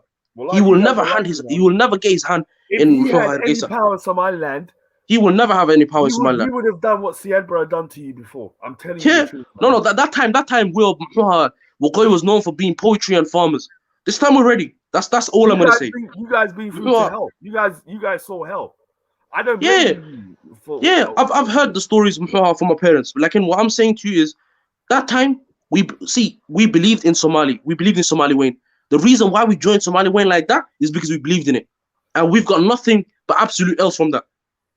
We got betrayed left and right and center. Listen, our Qabil was used to fight the Ethiopians. We were used and discarded, and then to make it worse, he took his anger out on us. That's what I believe. My people believed in Farmacho, and today he's killing them. See, so Aleppo never changes his. Yeah, unfortunately, nobody believes in Somali Wayne anymore. So, okay, KS and Brother Solomon. Okay, KS and Solomon. What's the solution then? My solution? My solution is. I'll start off with my solution. See, if do I say solutions for every Somali state or no, for the South? Forget about Somali. For the South. In your opinion. The South. Okay, in my opinion, for the South, you have to get rid of Farmajo because I see no progress coming with this man, and I say everybody gets a vote in. Yes, I mean after that. Oh, after that. Yes, he's an individual. What's your solution in terms of a system, something that works? For Somalia, comfort. Yes, for the South. Let's say Somaliland is separate and gets its independence and so on and so forth. Okay. In my opinion, there's a few steps that need to be taken. Firstly, you need to get rid of Amazon because I've heard some crazy stories about what they're doing in the South. You need to get rid of Amazon and Amazon because Amazon, I've heard also the fact that they're building Gurial in Comfort and they're doing some crazy stuff over there. So the first thing that should be done after Farmaj is gone is get rid of Amazon. Secondly, to fight Al-Shabaab, because Al-Shabaab, there's no. I've heard that the people in the government, in the morning they're the military, and in the afternoon they're Al-Shabaab. So you need to do some deep investigation on the military, because none of them can be trusted. 100%. Because again, so after you do the deep investigation on the military and you plot out the ones you could trust, the ones you don't trust, you discard them because you can't trust them. What can you do? It's only for safety. Mm-hmm. After that, I would say I'd get a grip on Portland. That's in terms of enemy. Yeah. That's in terms of peace and stability, right? Okay. After that, I'd say after you vote somebody, after Somalia votes a president or Madahwain, then you should get a grip on Portland because Portland's acting up. It's trying to copy the steps of Somaliland. You need to control Portland because it's getting out of hand. After you get a grip on Portland and Jubaland, because Jubaland's only Portland's copying Somaliland, while Jubaland's copying Portland, huh? What you just said is not possible. But that's another problem. Ahmed Madowe and what's his name, the other one. You need to get rid of the people that are controlling Portland and Jubaland because again they're trying to copy each other and they're trying to separate themselves from the shop. But if you were in a bigger room right now with more voices, 100% I would guarantee you people would say you are advocating for the destruction of Puntland. But again, Puntland is part of Somalia. Regardless, it's an autonomous region, and then they would say you are advocating for the destruction of Puntland because the only way that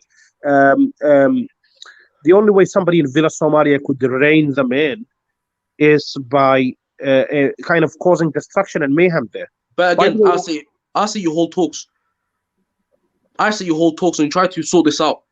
Even if it means sacrificing a bit to gain Puntland part of Somalia again. Jubaland would be easier. I say Jubaland would be easier than Puntland. But what you're saying is not peace. It's not realistic, Magarata. And to make matters worse, I mean, let's say the next guy after Farmaj is Hawiya. You're telling me a Hawiya guy is going to go and attack a Darod Mamul Gobalet to rein them in? No. Okay, let's just say you said the next guy is Hawiya. Okay, that would be a miscalculation because that was going to start chaos.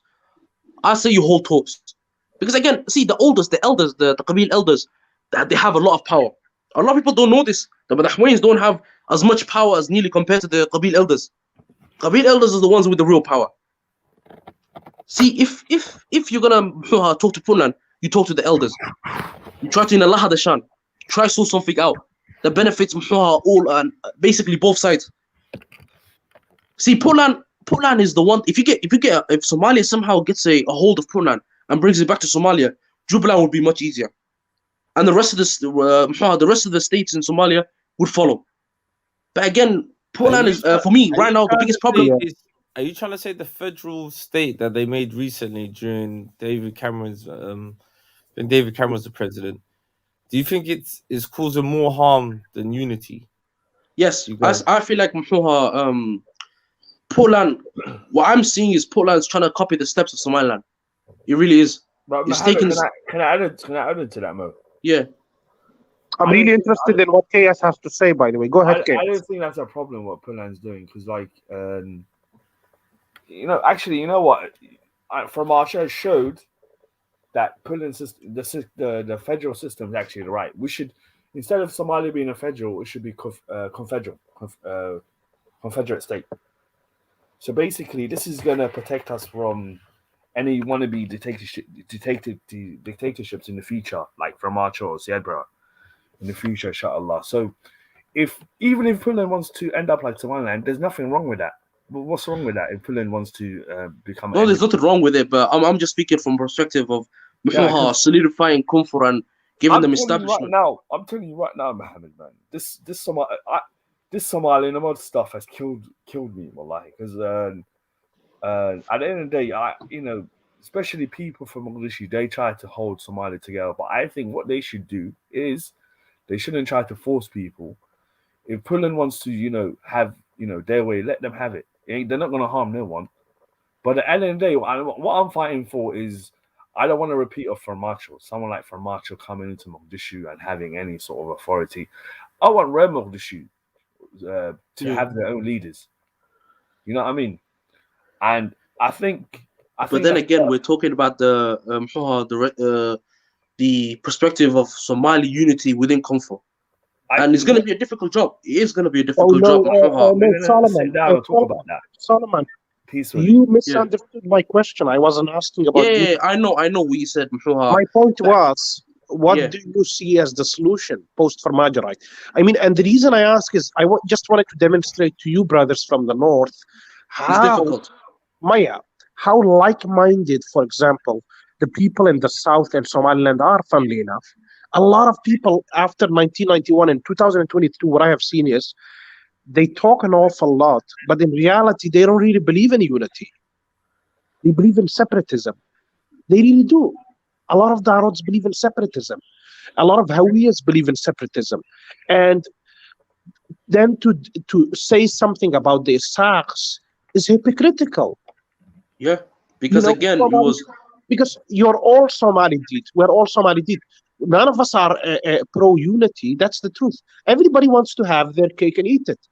And so that's what I'm trying to tell you. And that's why I was uncomfortable when you said that somebody should come into Hammer and drain Puntland. No, not Hammer.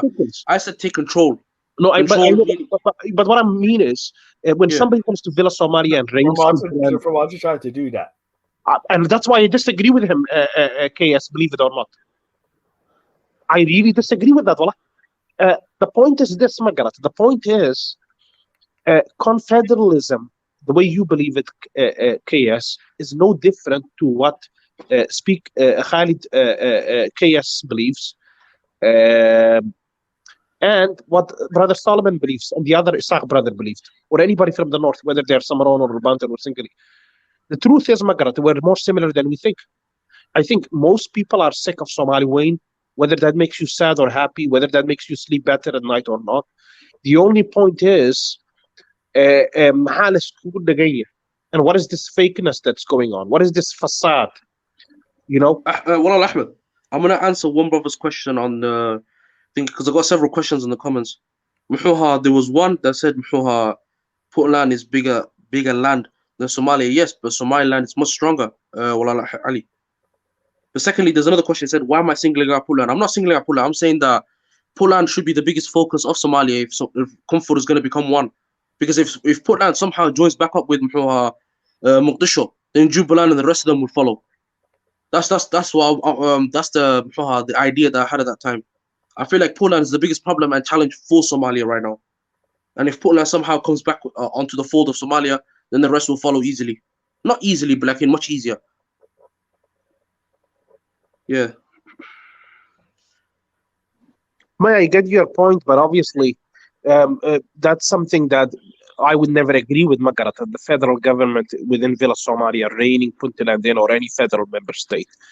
I believe in autonomy, Magarata, and people's, history proves it. History proves it. If you look at the historical kingdoms of Somalia, Adal was ruled by Dir and Ihsas, and Ajuran was ruled by mostly Hawiyas, because like in other sub-clans as well, and other groups. Always, Somalia has always been separate, always has been led by separate people. True, 100%. Yeah. That's a fact. The North was always known by the North was known for being ruled by Dir and Ihsas throughout history. Adal and all the other kingdoms that followed, and the South was always ruled by Hawiyas and the rest.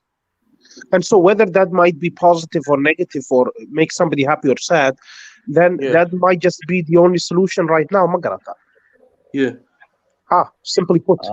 Man. WM came back quickly. She had to get something off her chest. Yeah, I'm just confused by the brother Mo. Like, why do you keep, like, what is the problem that Puntland poses? Like, I never said any problem. You did. You said Puntland is a problem. That was literally. Yeah, I'll tell you what. No. I said from a perspective of making comfort one again, as the brother Ahmed asked, what would the solution be? I said, if I'm looking at it from a comfort point of view, like if I'm Madahwain of comfort, I'd see that Puntland is a problem, because again, if I don't somehow sort the conflict I have with the conflict that Puntland has with Mogadishu, then the rest of them will soon enough follow the lead of Puntland. But if I somehow get Puntland into the fold, then the rest of them will follow. That's what I meant. What you gotta understand is federalism is kind of, unfortunately, that's just how Somalia works right now. Everybody is taking care of their own region, whether that's Galmudug, Hirshabelle, Jubaland, Puntland. So I don't understand why you're only singling out Puntland, and Puntland's not necessarily against Mogadishu. So no, it's not against it, but it's not against Mogadishu, but it's standing in front of it, if you know what I mean. It's kind of getting in its way. But how? I'll tell you how it's getting in its way. The man that's leading Puntland, I forgot his name. What was Denny? it? Yeah. Denny and Farmajo have a lot of tension between them, and that tension is not helping the situation in Somalia, especially with all the Dagal that Somalia is having right now, all the fronts that it's fighting. If there's more tension between Puntland and Somalia, that's gonna cause another a diversion. You know what I mean? It's gonna take some attention away from the real problems. Yeah, but don't you think that's hypocritical? Because you can go your own separate way as Somaliland, and if Puntland but you understand with Somaliland, your people never lost 200K. No. But what you gotta people of Puntland did go through something as well. Yes, but like in you lost 2K. We lost 200K. Wait. You don't know the numbers. In 1977, yes, wells were poisoned. I can send you and people were genocided. That was 1977. I can send you the reports. I can send you. If you give me an email, I can send you the research. That's not what I'm saying. You're misunderstanding my point, brother. I'm saying Puntland, the people of Puntland have also gone through clan cleansing as well. Nobody suffered as much as Somaliland. Okay, but I'm not comparing the two. I'm just saying that they also went through it. Well, what I'm saying is that unfortunately the government right now is very weak. Farmajo himself has put through an extension. He's been the president still for over a year with an illegal extension, right? And then you want other people who are living in faraway regions to be beholden to Farmajo and Mogadishu, and I just don't think that's fair. If they don't want to be a part of it, they don't have to. They're Somali citizens. They're a part of Somalia, but why should they have to go to Mogadishu for everything? That's the problem. That is why the Kaan government did not work, because Mogadishu was where everything was concentrated. People from Hargeisa, Berbera, Bosaso had to come all the way to Mogadishu for simple things. We can't go back to that. You misjudged what I said. Brother Ahmed asked me on my point of view on how things can be fixed. I never in one situation said that Puntland can be, by Hog or anything like that. All I said was, if from a perspective of if I'm Madahwain, and he specifically said Hawiye, I said the situation with Puntland would be the biggest challenge because of the Hawiye and Daro tension right now. I said you cannot go there by military force. I said there should be talks, and specifically with the elders. Try to resolve that. Try to bring Puntland into the fold of, from a perspective of fixing comfort. I never said bringing it right now. I said from a perspective of fixing comfort with Farmajo gone. If you know what I mean. But you can't, like, the way you're looking at it is wrong. You're always making it north versus south. It's not always north versus I know, south. no, I said it's the biggest challenge. There's people, this is what you're not understanding. There's people that are from Puntland that are also from Jubaland, like me, that are from Kismayo, just like Ahmed, who's from Jubaland. You know what I'm saying? So you can't just make it like Puntland versus the south. It's more of governments, and clan elders are actually the problem. I'm going to be honest with you. They're actually the problem. Clan elders, if anything, they make situations worse. So that needs to be, like, they need to get rid of that. I don't think that's a solution. When there's an issue, you pay off the clan elders and they make it worse. There needs to be another way to deal with, like, conflict. Okay, I don't think I agree. It's working out well. Clan elders are a problem. The fact that they use their qabil for their own gain and benefits. Yeah, exactly. And they have so much power and stronghold within the qabil that the qabil will listen to them automatically. I've seen in my own eyes. I went to the north. I've seen some qabil tensions between the Rahan Wayne and Dulbahantes. When the situation over there happened and they tried to killing off the MPs and the Dulbahantes, and Dulbahantes were going to retaliate heavily. Where was that? It was a few months back where was that in Las Anod? Yeah, it was in Las Anod, where they came there firstly illegally, and secondly, they tried killing basically certain specific people within Dulbahantes, Dulbahante community, and the Dulbahantes were going to basically come back in force very heavily on them. But then out of Naharis, they sent them back. Because again, if they stayed there any longer, Dulbahantes would have fought back. They would have fought back badly. I didn't know any of that. Yeah. So. But guys, wait 1 second. Salam alaikum, Darawish King. Hello. Walaikum salam wa rahmatullahi wa barakatuh. You've been trying to get on for all day. Your connection just just now. Okay, welcome. Carry on, okay, guys. Yeah, do you want to have a say? You wanted to say something? Yeah, I didn't hear the last thing you just said right now. What were you guys talking about? Were you talking about Farmacho? Oh yeah, Go ahead, Mohammed. We talked about what's it called, Farmajo, and most of the panel disagreed with Farmajo should definitely step down. We agreed with. I mean, Farmajo is not the correct leader for Somalia. And right now we were just talking about. For me, I said Portland, for Somalia to succeed, the biggest challenge would be Portland. But Sister WM said that it's unfair for Portland should be the focus. It's unfair for Portland to be the focus, basically. And yeah, we were just having a talk about that. Oh yeah, right. First of all, for March's time, it's supposed to be up, so I don't know why the guy's still there. I mean, he needs to step down anyway. What Kabila you from? If I may ask. I'm Dulbahante. Oh, you're Dulbahante. Yeah, good. You can speak on love. Yeah. You can tell from the name, Darawish. Yeah. All day we've been looking for Dulbahante to come over. Finally, yeah, but you moved away from the topic about the Somali and Khartoum and whatnot. No, anything. Bring it up. What's your thoughts, Haru? Today is all about the peninsula, the politics. So what's your thoughts, Darawish? Let's hear some of your points. First of all, what's happening in Las Anod right now, like what you showed in the video and stuff.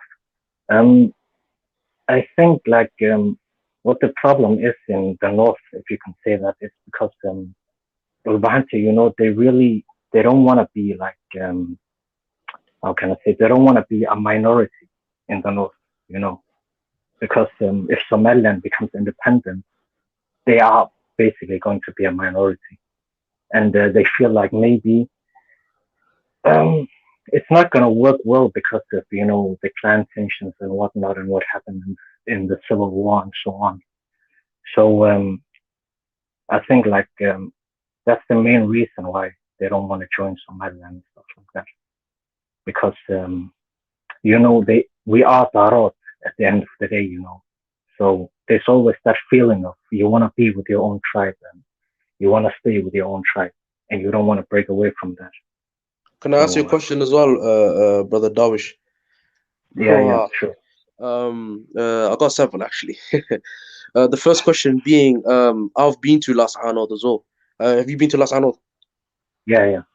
You know that there's also there's pro-Somalilanders that are Dulbahante.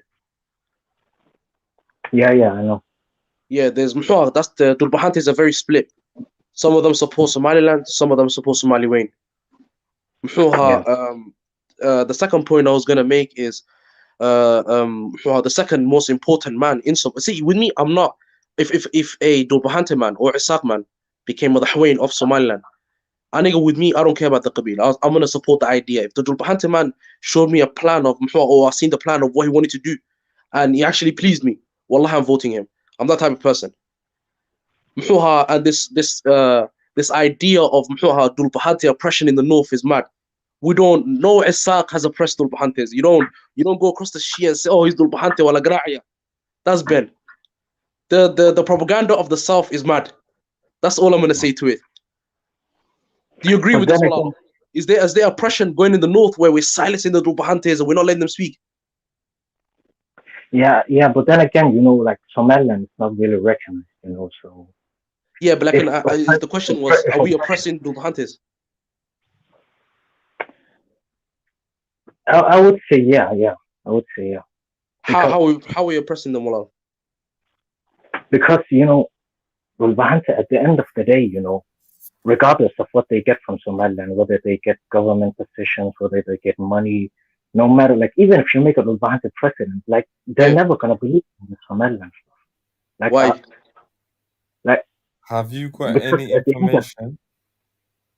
Because I don't want to offend anyone, at the end of the day, I don't want to bring Qabil into this. I don't want to offend anybody, but no, go ahead. You have a lot of politicians in Somaliland. I don't want to say the tribe, but let's just say the majority tribe in Somaliland right now. Yeah. A lot of the politicians, they talk trash in their politics. You have this guy like Faisal Ali Warabi and people like him, who's always at 1 minute he's attacking Dulbahante, the other minute he's like, oh, Dulbahante, our brothers and stuff like that. And you have people online who are talking all kind of trash and they're saying Darod is this, Darod is that, I don't know if they realize Dulbahante is Darod at the end of the day. I don't know why they're trying to separate Dulbahante from the rest of Darod. So your concern is, Wallah, you feel isolated from your Darod brethren or your Darod brothers. But let me ask you another question, Wallah. You do know that Khamuta state spoke to Somalia before they spoke to Somaliland, and Somalia didn't offer the Dulbahantes the terms that Dulbahantes wanted to join back up with them, but Somaliland offered them that. Yeah, but then again, there has been a lot of fights between Dulbahante or Khartoum state and Somaliland. So I feel and there's also been fights between Khartoum and Puntland. So I feel Dulbahante has, even Ali Khalif, may Allah have mercy on him, the former president of Khartoum, before it ended. He said that his ultimate goal as president was to make an independent state for Khartoum, like Puntland is, like Tripolis is. Yeah. But he said that the people who are stopping Khartoum from becoming a state are Somaliland and Puntland. So I feel Ali Khalif at the end, he had to pick a side. We have to choose either Puntland or Somaliland because we can't function.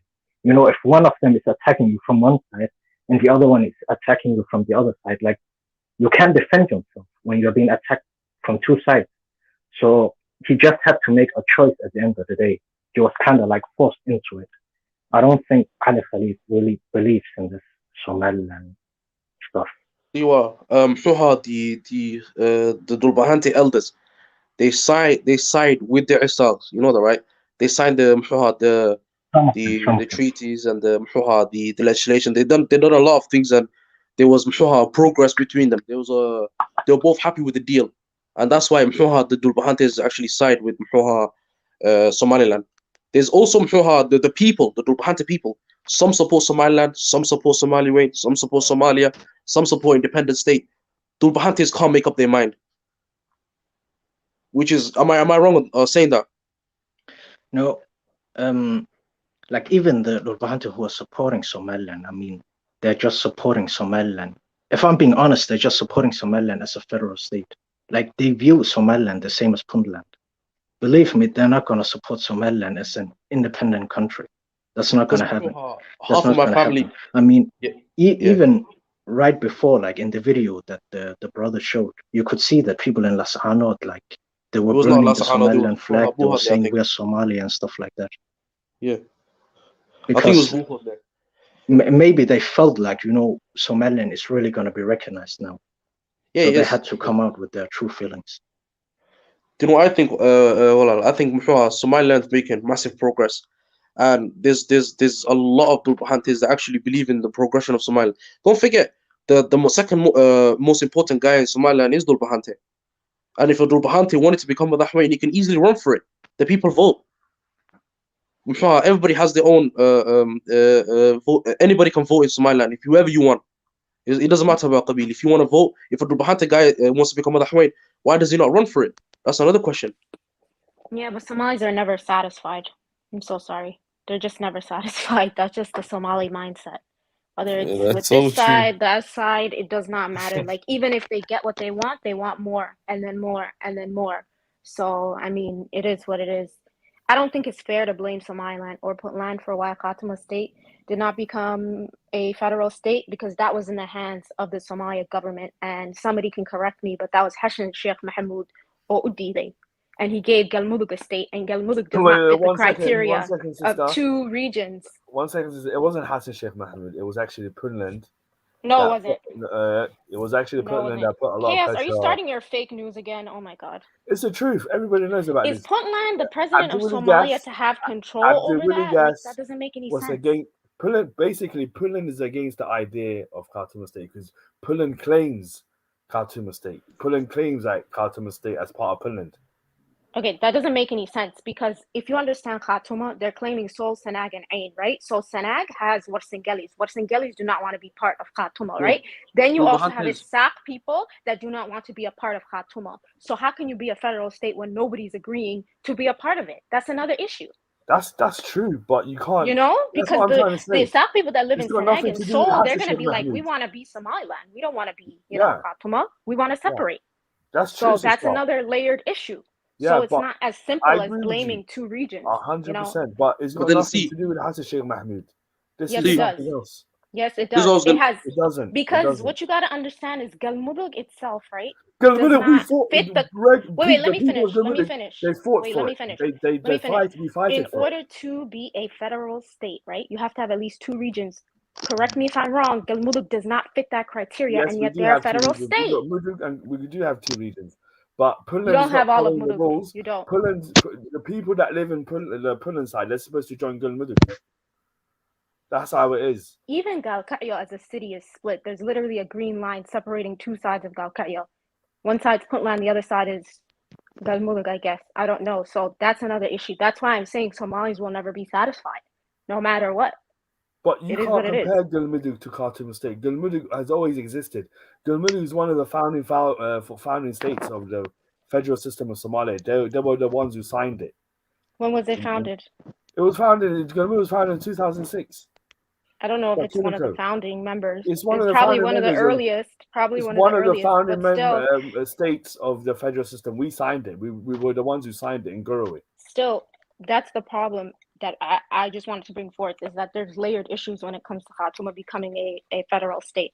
They would have to deal with a lot of issues going on there. Khartoum state is split, yeah. Some of them, yeah, because look, with with Khartoum state, Khartoum state, a lot of them don't want to be part of. A lot more of them want to be part of Somaliland than Puntland, and that's the truth. Second of all, there are some people from Khartoum state that want to be independent. There are some that want to be Somali. Wait, they're all over the place. There's no real conviction within the community. They don't want to side with even in Sanag, there's certain parts of Sanag, such as Baran, that is controlled by Puntland. There's parts of Sanag that's literally under Puntland's control. So how are you going to claim different states and different, like, splitting apart? Somaliland doesn't want to be a part of it. It's controlling this area. One area is controlled by Puntland, and then Khartoum. Khartoum state is all over the place. So it's just not feasible. It's not feasible. That's the issue. the side that also with Khartoum State as well, because since it's all over the place, I don't think that there's going to be an independent Khartoum State where they function as their own government. Because again, some of the elders side with Somaliland, some of them side with the idea of Somaliland, some of them side with Puntland. It's all over the place. With the idea also with if there's no discrimination of Dhulbahantes in the north. If Dhulbahante wants to become a Madaxweyne, he can. But from what I've heard, as well was that Dhulbahantes that went to the south were told to go back to where they live in the north. I've also heard that too. And correct me if I'm wrong. Because Dhulbahante I've heard it from a Dhulbahante person myself. They've lived in certain parts of Kismaya and Jubaland for a while. Like in a great example would be my uncle. He went to Mogadishu, and he was told to go back to the north where his qabil is. I'm not, wallahi, I swear, wallahi is the truth. That's shocking because I've never heard of that, to be honest. Wallahi is the truth. But that's more tribalism than Mamul Gavalet, to be honest with you. I could be told to go away even though I'm just my people are just a few hundred kilometers from Mogadishu. Technically, people from Mogadishu might tell me, hey, go back to where you come from. You know what I mean? Yeah. So it's just more tribalism than politics, I would say. Dhulbahantes are more Somali Wayne than anybody else I've met. Like, I'm going to be honest. Out of all the Qabils, Dhulbahantes are probably the biggest supporters of Somali Wayne, and the idea of, even if you look at the history of the Darwish, even though some atrocities were committed by Syed Muhammad Hassan, he still wanted the idea of Somali Wayne. Yes, like even though he did commit some atrocities like raiding some Hawaiian Isaac and their villages and taking and ransacking them, he still wanted the idea of Somali Wayne. So again, a lot of Dhulbahantes support the idea of Somali Wayne. They're still the biggest Somali Nimo out of everyone.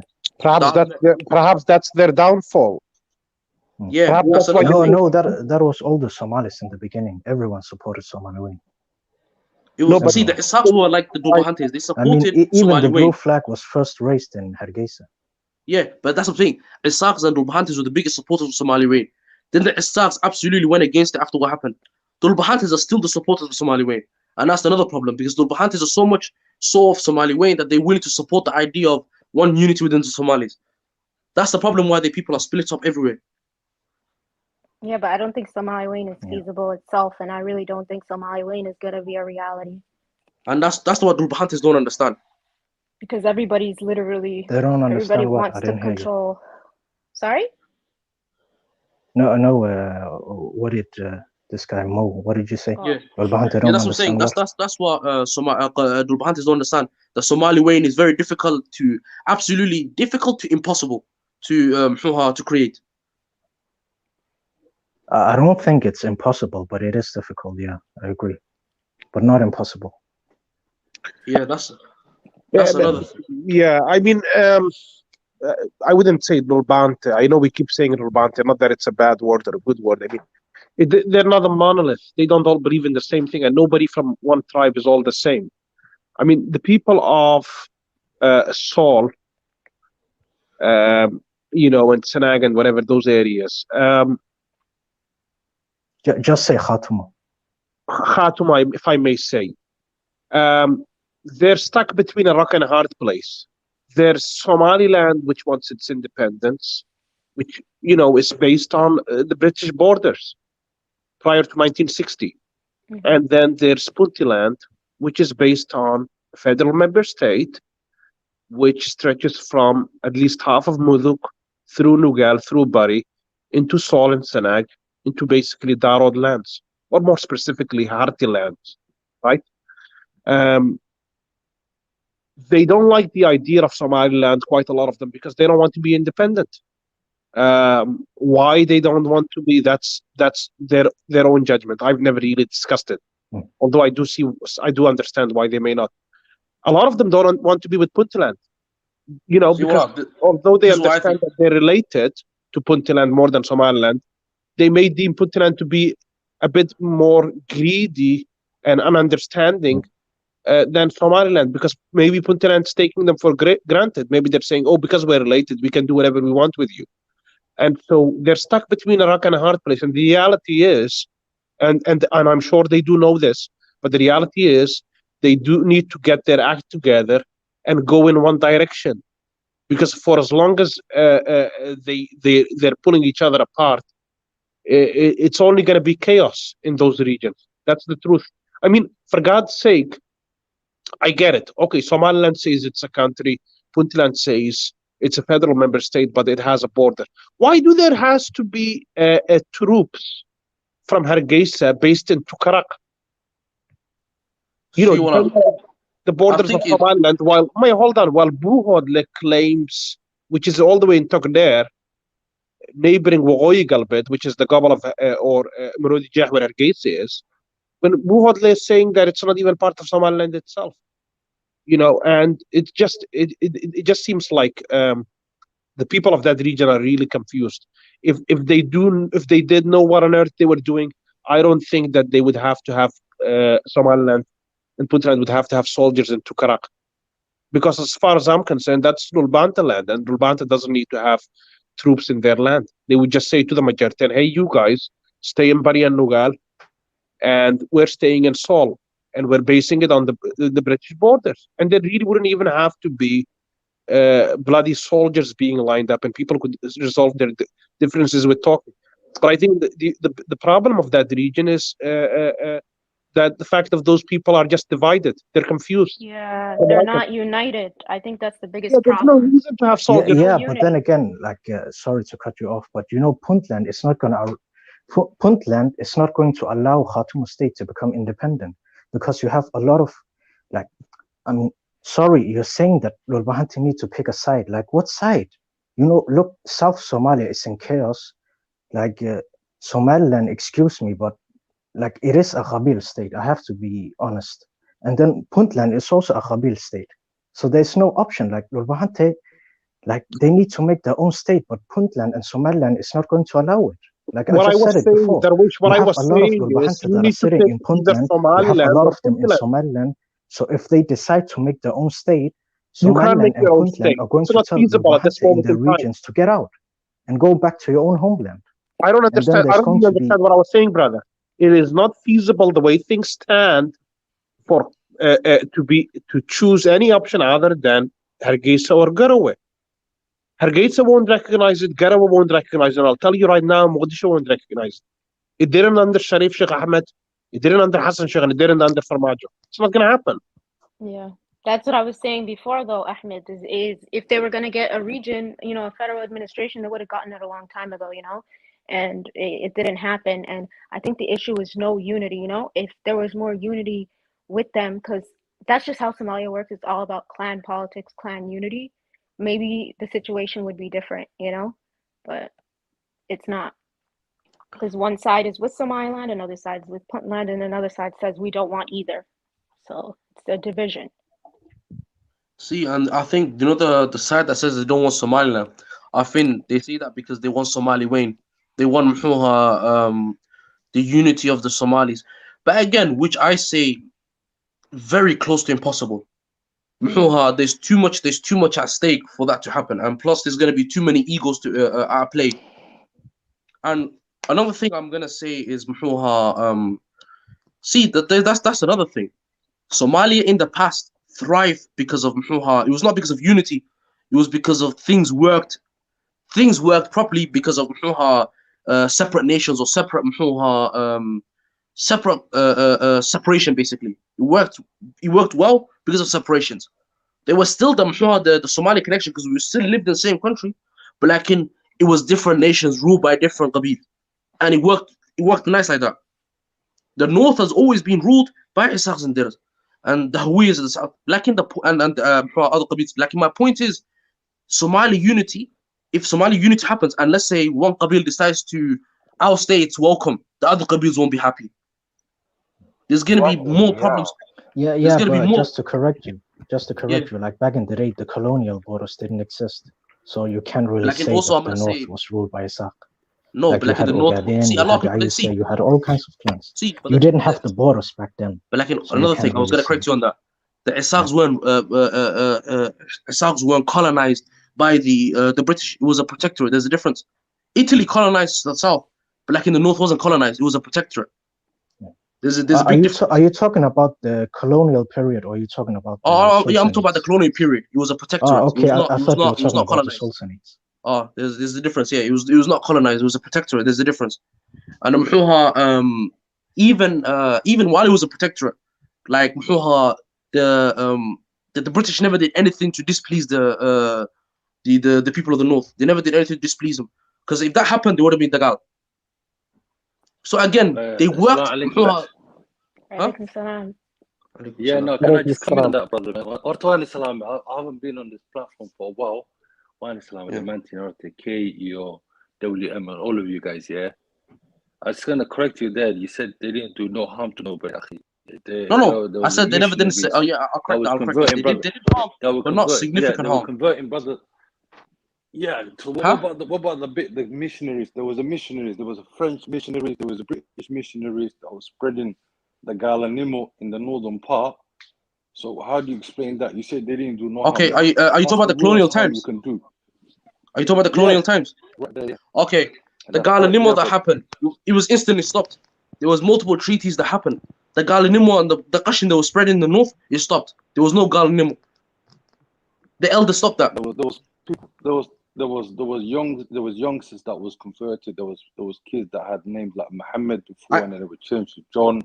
So how do you explain all of that? Are you? Oh, I think he's talking about the Sayyid's anti-colonial movement. It was started. Okay. Yeah. Firstly, trying to convert children. yeah. That happened in the areas. Time, isn't it? See, yeah, but like that's around the same time. Yeah, I'll explain. In that particular time, the Galanimo that was happening in Khartoum State mostly. The north, the missionaries there was not too many missionaries in the north.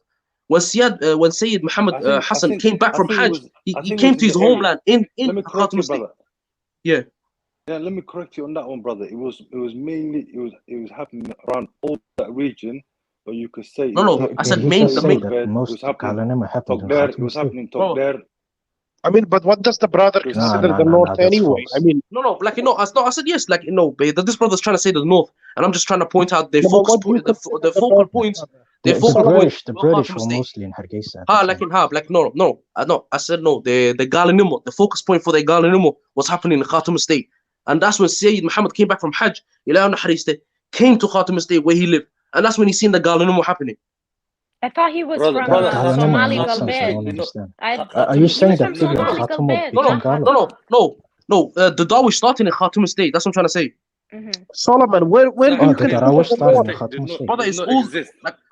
Brother, no, I mean like no.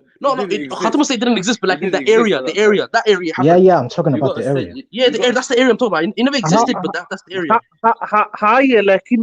I don't understand what the difference to you is between Hargeisa and Arigabo or Bura. No, you're trying to say that most missionaries were in Hargeisa, which is not correct information. I didn't say anything, but what I'm talking about Abz al-Bah. I know, but what I'm trying to understand from you, Brother Solomon, is I don't understand why you have different definitions for the north. No. Well, I'm not having different definitions. He pointed out the fact that there was the missionaries' focal points were Hargeisa, and I just corrected him on that information. Yeah, it's like me saying, I'm not saying the missionaries. It's like me saying Jubaland. It's like me saying Jubaland was or like me saying the south was the focal point of Galanimo when it was specific areas. Well, the British were in Jubaland, just to let you know. They were in my region before. East Africa. East Africa. You mean the Italians, not the British. No, it was called British East Africa. Jubaland was part of British East Africa. So he's right. Jubaland was part of the British. I didn't know that. British East Africa, yeah. No, it was Italian. I have seen evidence of their presence being there when I visit my region all the time. The British were in many places. The British were just across the border, also from Jubaland right now in Kenya, in NFT. The British were. I don't understand why some people have this perception that British were the only Somalis they interacted with, the Somalis in Hargeisa. And it's nothing to be proud of that you interacted with the British. They were a protectorate. They were not protecting Somali. No, hold on. They weren't protecting Sol and Taleh and those areas when they were fucking bombing it from the air. The only place in Africa to be bombed by a colonial power. If anything, the North was butchered by the British more than the South was by the Italians. I don't understand why people want to portray this idea that the British had a touch. You know, there was no. I'll counter that. Do you know the reason why the British bombed the north, or especially the towns of the north Somaliland? I know why they did it, of course, because of resistance. But the point is, they weren't so protected. Yes, and you know the time stamp that happened. You know the time, the year they happened. Was it early into the protectorate, or was it in the middle, or was it towards the end? It was perhaps early towards the middle. Well, it was the time where before the deals happened. It was a time where it was very early into the protectorate, and the Somalis were still resisting. That's before deals were made, and Somalia became a protectorate. Somaliland became a protectorate of the British. Before they became a protectorate. I mean, are you suggesting there was a difference? No, there was still revolts happening. So so you're contradicting yourself. Was Somaliland at one point? No, you don't let me finish my point, Walal. What I'm saying to you is there were still revolts happening while it was still a protectorate. There was still dagal happening. But the point that you made earlier was happening towards the early stages of the protectorate. Was there a point where it was a colony? Or was it always a protectorate? Was there a point when Waqooyi Galbeed, aka Somaliland, was a colony? Or was it always a Wait, I'll answer that. Everybody knows about this, because I know Somaliland got independence before South Somalia. Wait. You never listened to my question, guys. Okay, I'll answer your question. Okay. I wanted to guess that you said to me, was there a time that it was I think it was a colonial that you said? No, I didn't say that. I said, was it always a protectorate, or was there a point in time where it was a colony of the British? Colony. Okay, I'll answer that. There's a timestamp for when Waqooyi was not colony, protectorate. Is there okay? I don't know about the Somaliland being a colony of because I've not done research on that, and I'm going to be honest about that. But I know it was a protectorate because there was a timestamp for when the protectorate started, the deal happened, and when it ended. And if you're going to say it was a colony, I want proof. I didn't say anything. I wanted you to bring the proof. All I said is, even if they were a protectorate, they weren't so gentle, were they? Because they bloody bombed the area. It's not. Let's not. I'm gonna pull out because I just got this. The only reason I brought up this point is because I got this idea. And by the way, I don't want anyone to paint me as anti-Somaliland, because I'm not. If I was, I would say it out loud. The only reason I said it is because sometimes I do hear some people from Somaliland trying to, act as if, the British being there was a great thing, an honorable thing, that they were a protectorate or something. First of all, the British was in many places. I'm from the north, and I would say it was a colony. I wouldn't say protectorate. I wouldn't say a colony because a colony, even in Somalia, a colony has a different meaning. Honorable thing, and they did bomb that region. It's the same as Ogaden or the NFD. I would call them colonies too. Yeah. No, because let's face it, if you don't have your freedom, then you're colonized. It wasn't as if the British were delicate. One mic, guys. One mic. May come in. All I'm saying is the British were not delicate. Yeah. If you're not free, then you're colonized. And that's right, Ahmed. It's that simple. See. Yeah, let me. If you're not free, then also, you're colonized. I can counteract that, Ahmed. You said the British bomb. The British bomb because of Somali, the Somali Waqooyi resisted, and they never agreed, and that was towards the beginning. Yes, before second of all, Of course they could resist. They're in their own land. Of course. That's what I'm saying. Resisted until a deal was made between them. I don't know the deal because I never looked into it. But there was a deal that was made between them.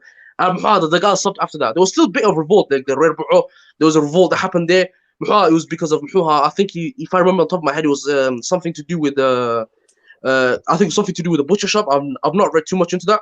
But there was revolts here and there. But there was an understanding. With the Italians, however, in Somali Kufr, I've heard stories about how they used to use the Somalis and step over them and use them as basically a shara. Bro, they built churches in South Somalia. They used to step on the Somalis. Both horrible. Let me finish. Okay, let me finish. They used to step on the. Let me come in, brother, man. Okay, I'll finish this point quickly. There's no point. I've heard crazy stuff of what Italians used to do to Somali. Let him finish his point. Yeah, I heard the crazy stuff that Italian used to do to Somali comfort. We could stagger it. Shut up, we could dig into the Somali. What I heard is Kinisat bit this and they used to make the Somali wears the Gala cross. They Gabro, built the a cathedral in Mogadishu, What, the the biggest Italians? cathedral in Africa at that time. Yeah. Okay. No. Okay. Can I just respond? My point is they've done Italians done a crazy job in the south. Okay, but let me just respond to that. The point is, Magarata, all the Somali lands from Garissa to Wajir, all the way to Jigjiga, all the way to Hargeisa to Djibouti were colonized. French, British, and Italian. No, we're not colonized. We were not colonized. It's a protectorate. I'm going to stand by that one. The French were the worst. Just a second. At colonizing. Just a second. The Yeah, point okay, is this. fine, go on. Sorry. When that happened, right, a large swathe of the Somali lands, in fact, the majority of it, was colonized by the British, right? In fact, because when you look at it, the British colonized Somali Galbed, which is huge. They colonized Waqooyi Ordan. They colonized Jubaland area of Italian Somalia. They colonized NFD. And when you think about it, the fact that you are surprised that the Italians did what you say they did is a bit silly. Of course they would do it. They were colonizing powers. That doesn't mean that it was repetitive and it happened all over the place. Remember, they were based in small, isolated areas when they were colonizing because most of the people were nomadic and they were not city dwellers. The point was, the British did horrible, gruesome things. The French did horrible, gruesome things in Djibouti, and even colonized it until 1977 or 5 was it when Djibouti got its independence. So bloody late. That in itself is despicable thing that they got their independence in the 70s. And with regards to Somaliland, I just told you, for God's sake, they literally bombed people indiscriminately from the air. What to say? Other than the bombing, Ahmed. Other than the bombing. I wanted to add on, before you come in, Mohammed, I wanted to add on the point that Ahmed made as well, If they were coming such a friendly way, like you were saying, they came to protect you, or like it was not a friendly way. They had to bring. No, let me finish. Let me finish, brother. Because we know they came in through Aden, and then they had to bring in soldiers from India, and that's why I even met an old lady while I was working in London that said that she's from that she's from the Indian army that was brought into that part to Berbera and on the northern part. So if these people were coming in such a nice way, and you saying that they came into the protective, well, did they have to bring armies from all over the countries they colonized, as in Asia, as in other African countries, and you making it out that they came in such a nice way, and then they're welcomed.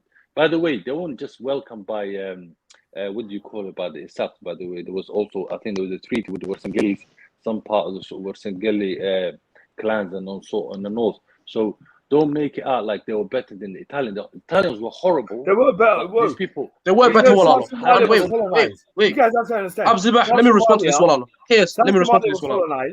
See, Wallah, Abzibah, you make one mistake. But Somaliland wasn't, because you had a huge British population in Somaliland. South Somalia, we had at one point we had 80,000 people in Mogadishu, 80,000 Italians. They colonized us. We took their language, we took their food. You know what I mean? You don't have that in Somaliland. I never took that language. We speak Somali fatherland. But can you use gelato and other words of theirs? Yeah. They use words of them. This is a silly argument. This is a silly argument. This is bad for our brain cells. We're comparing. My point is, let me finish. The brother Abs Libah asked me a question. Ahmed, let me finish this, please. Hold on. He asked me a question. I want to answer this. No, I'm saying they're both as bad as. I'm saying they're not. Yeah, I know. There's no one better than the other one. That's it's like I never said it. Anyway, Ahmed, let me ask this one. I knew chaos was getting I'm gonna answer this. The question you asked me. Yeah, go for it. Yeah, so basically I was gonna say, Mhuha, I never in once said that they came in a nice way. But Mhuha, the northerners, I knew the Dulbahantes were fully against the British. I'll say that right now. They were fully against the British and what they stood for. Muhuha, I don't know about the Wasangeli, but for the Isaks, I think the majority of Somalis. I think the majority of Somalis. Not all the Isaks. No, majority of the northerners, I'm not going to disagree with you. Majority of the northerners were against the British, especially the Dulbahantes. But for the Isaks, they made treaties with them. They made specific deals and things that I don't have like too much information on. But and secondly, brother Ahmed, you said that they see other than the bombings, which was because of the gal that happened between where two high level generals got killed from the British because of I think it was Habarawal that did that. They killed the two high. Huh? I think it was something like that. But like was not killed by. No, they don't. I've read this. The Sayyid killed the general. No, I'm not talking about the Sayyid. I'm talking about the Habarawal that was and the British. It had nothing to do with the Sayyid. There was two high-level generals that got killed by Habarawal. I forgot which one it was. And what happened is they took that as a sign of disrespect from the. I don't know what happened. I don't know too much of that. But I think there was some book that happened over there, and the British resorted to using the warplanes. But like what I'm gonna say is, as Brother K has said, the British were all of the colonial powers were disgusting, but the worst ones were the Italians. They was not on the same level in terms of disgusting. Wallah, in terms of how bad they were, the Italians were worse. From what I've heard from people from Comfort or you're forgetting the French as well. You're forgetting the French. The French were bad. The French were bad. But what I heard is the Italians were up to. Huh? I was gonna make a point. Our brother Adol said the British were paying Habar Awal 15,000 a year in 1856 to use Berbera. That's 15,000 in today. If like that money in today's money would be worth 3 million due to inflation. If I can just respond, brother, if you're asking me if the Italians were nasty, horrible, gruesome, filthy animals when they came over to Somali territory, I would tell you, oh, of course they were. And furthermore, we know they were filthy animals to the extent that when Hitler was killing the Jews as a Nazi, the Italians were actually supporting the Hitler regime and the Germans until the Hitler was defeated, right? And the Japanese were defeated and so on and so forth. And we know they use Comfort military. I will never, I will never come here and defend the Italians. All I'm saying is sometimes I hear brothers from the north talk about, and don't get me started with the French. They were horrible too. I mean, for God's sake, for example, another country in Africa, what they did in Algeria, they killed 1 million people because of a revolution that happened during the time they colonized. That's a fellow Muslim African country, right? Well, I am not beginning of the British in any way, shape, or form. I condemn Qashik Ismail. But like the Arabs in the north made the best out of the situation. The point is this, because Somali galbeedna way degan yihiin, Somali galbeedna maxaa gacanta laga saar. Let's not play that game. The point what I'm saying is they made the best out of the situation in Mogoi. Everybody made the best out of every situation they had, and people fought honorably all over the Somali Peninsula. The point I'm making is, when people come and bombard people from the goddamn air, and it's the first place in Africa where it's done, and they do it in such a horrific manner, Magarata, there is nothing gentle, delicate, understanding, agreement-like about that. That is, I pulled up the sheet. That is you, Maya. That is an order from the British. Yield. If you don't, you will be punished. See what I pulled up the sheet. There was a war happening before that. The Somalis were already fighting the British, and the Isaks were winning. And then they resorted to using their warplane. Mohammed, can I ask you a question? Never mind. Mohammed, why did? But you are right, Ahmed. You are right. You are right. In terms of all of them are. In terms of what you're saying, well, in terms of Ahmed, you are right in the overall point of view. I'm saying they're all you mean the Tarawish in Talah when the British. No, Ahmed is right on the point that they were all as bad as each other. My point, like in terms of colonizing or, as I said, protectorates, in terms of going to a specific country and doing what they did, they're all cautioned for that. You're right. And we know how racist the Italians were in that period.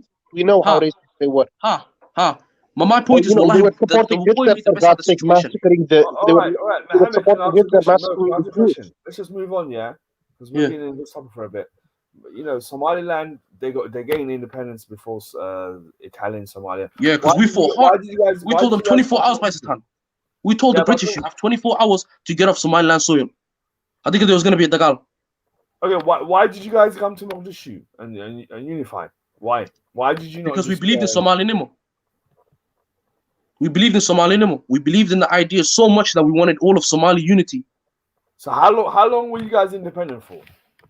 5 days, but we decided, but we were eager. We even helped some of the Somali in Comfort to get their independence. They followed our plan of what we did to get out of the British. Was it related to what happened in Hode when Ethiopia got the Hode? Was that your motivation? Because at that time, you know, the Somali region in Ethiopia, the British gave it to Ethiopia, and I think that upset a lot of people in Somaliland because a lot of people in Somaliland also live in the Hode. Yeah, but like in the reason, see, there was some disputes that happened, and the Somalis in Waqooyi got pissed off, and they told the English, "You've got 24 hours in Lasaro." And what happened is they brought the treaty and they left. But we were also eager to join back with Somali Comfort, and we I've also heard stories about how they helped. Like in when Comfort got their freedom, we joined back up eagerly because we wanted Somali unity. I think that was a mistake. You guys should have just did what Djibouti did. Yeah, I agree. Now I agree. Yes, there was a fucking mistake. Abdullah Issa was the Prime Minister of Somalia at that time. How? Like at that time, the biggest mistake Somaliland has made was joining up with Comfort. Yeah. That's the biggest mistake we've ever made. Yeah, because when you guys came to Mogadishu, Abdullah Issa was in Mogadishu. He was the Prime Minister of South Somalia, and he said to you guys, "Why you guys?" No. You guys said, "Oh, we want to join Somalia." He was kind of shocked. Yeah, it wasn't a mistake. What are you doing it? He said, "It was a mistake because from the 60s, the people from Waqooyi were targeted because they can tell from how we spoke. I've heard stories about how the military used to take people from Waqooyi to the beaches, kill them, and throw them in the sea. They refused to fund the North. And what happened is, after they refused to fund the North, then they started a war with Ethiopia, and the people that fought the hardest were the Isaks. They used, abused, and threw them away. Yeah, and then you wonder why people like the SNM rise is because they're seeing all this injustice. The SNM was funded from other countries because the Siad Barre's military chased them out of Waqooyi, so they had to fund their own militias from other countries because they chased out their own lands. And then you're wondering why certain situations happen. When the injustices were happening to the people of the North, and then people justify it with, "Oh, it happened to all of us." This was happening 20 years before the genocide happened. All of this was happening way before. So what year did the killing start? Because it started in the 60s. I've read reports. It started in the 60s of how Siad Barre would target people that spoke. Even Durbahantes would target Durbahantes because they speak like us. My point is, the killing started with us in the 80s. No, it started in the 60s, the 70s. It wasn't just in the 70s. In the 70s, people in Waqooyi were shouting to Siad Barre for funding. In the 80s, you seen the madness that happened. Like, my point is, wallahi, the entire country was shouting, not just the North. The entire no. The entire country wasn't suffering as mad as the North. The entire country was not. You see how Mogadishu was and how the funding he was given, the lag and the opportunities. He gave none of that to the North. So you can't say that. You cannot say that the entire country was suffering. No, he was not. Can I say something, brother? Yeah. You heard of USC, right? I mean, look at Puntland. And you know USC, the Somali government didn't put any funding into Puntland or Jubaland or the other. I can't hear you, Siad Barre. We did the massive battle. The entire country was just Mogadishu at that time. No, it was Mogadishu, but like in also other parts of Somalia, Somali Comfort were getting funded by Siad Barre. He was starting to build up cities. He was starting to build up. Back then, during the 1970s and so on. Like, even Lasarano didn't even have a school during that time. No, my point is Mogadishu was already built up. He was starting to give the funding to the other parts of Comfort. He absolutely refused to give any funding to Waqooyi. He didn't build not just Waqooyi, the entire country. No, not the entire country. Literally the entire country. That's incorrect. That's incorrect because he was giving fundings to Jubaland and all the other sections of Somalia. But however, he refused to give anything. Then how come? Sorry. Can I ask you how come Majerten were the first one to fight against Siad Barre? Majerten and Majerten and Marehan dispute. I don't know what happened too much into that. But I'm talking about even the SNM was part of the SSDF. But you're talking about what happened in the 90s. I'm talking about what was happening in the 70s, in the early 80s. This was happening to Waqooyi and the people of Isaac way before Wallah. This was happening way before. The timeline for them, the suffering began for them way beforehand. My point is, this was happening to us way before. Before it happened to anybody. One thing clear. You have to understand, a lot of people in the South here, they're against Siad Barre, what he did. A lot of us, we died fighting that guy, man. Wallah.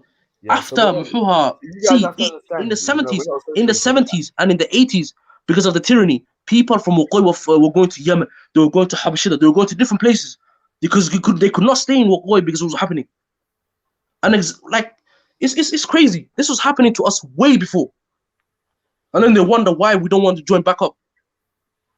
But there was also a time when Siad Barre was helping my the family, North. a lot of us, we fled to Kenya. I mean, I can't remember, but at some time there was a big famine in the North. And Siad Barre's government airlifted, like, I think, 100,000 people or something to the south, so they could survive. Siad Barre. So his government actually helped. Siad Barre has done zero things to help Waqooyi. I'll give you an example. The man refuted the Quran.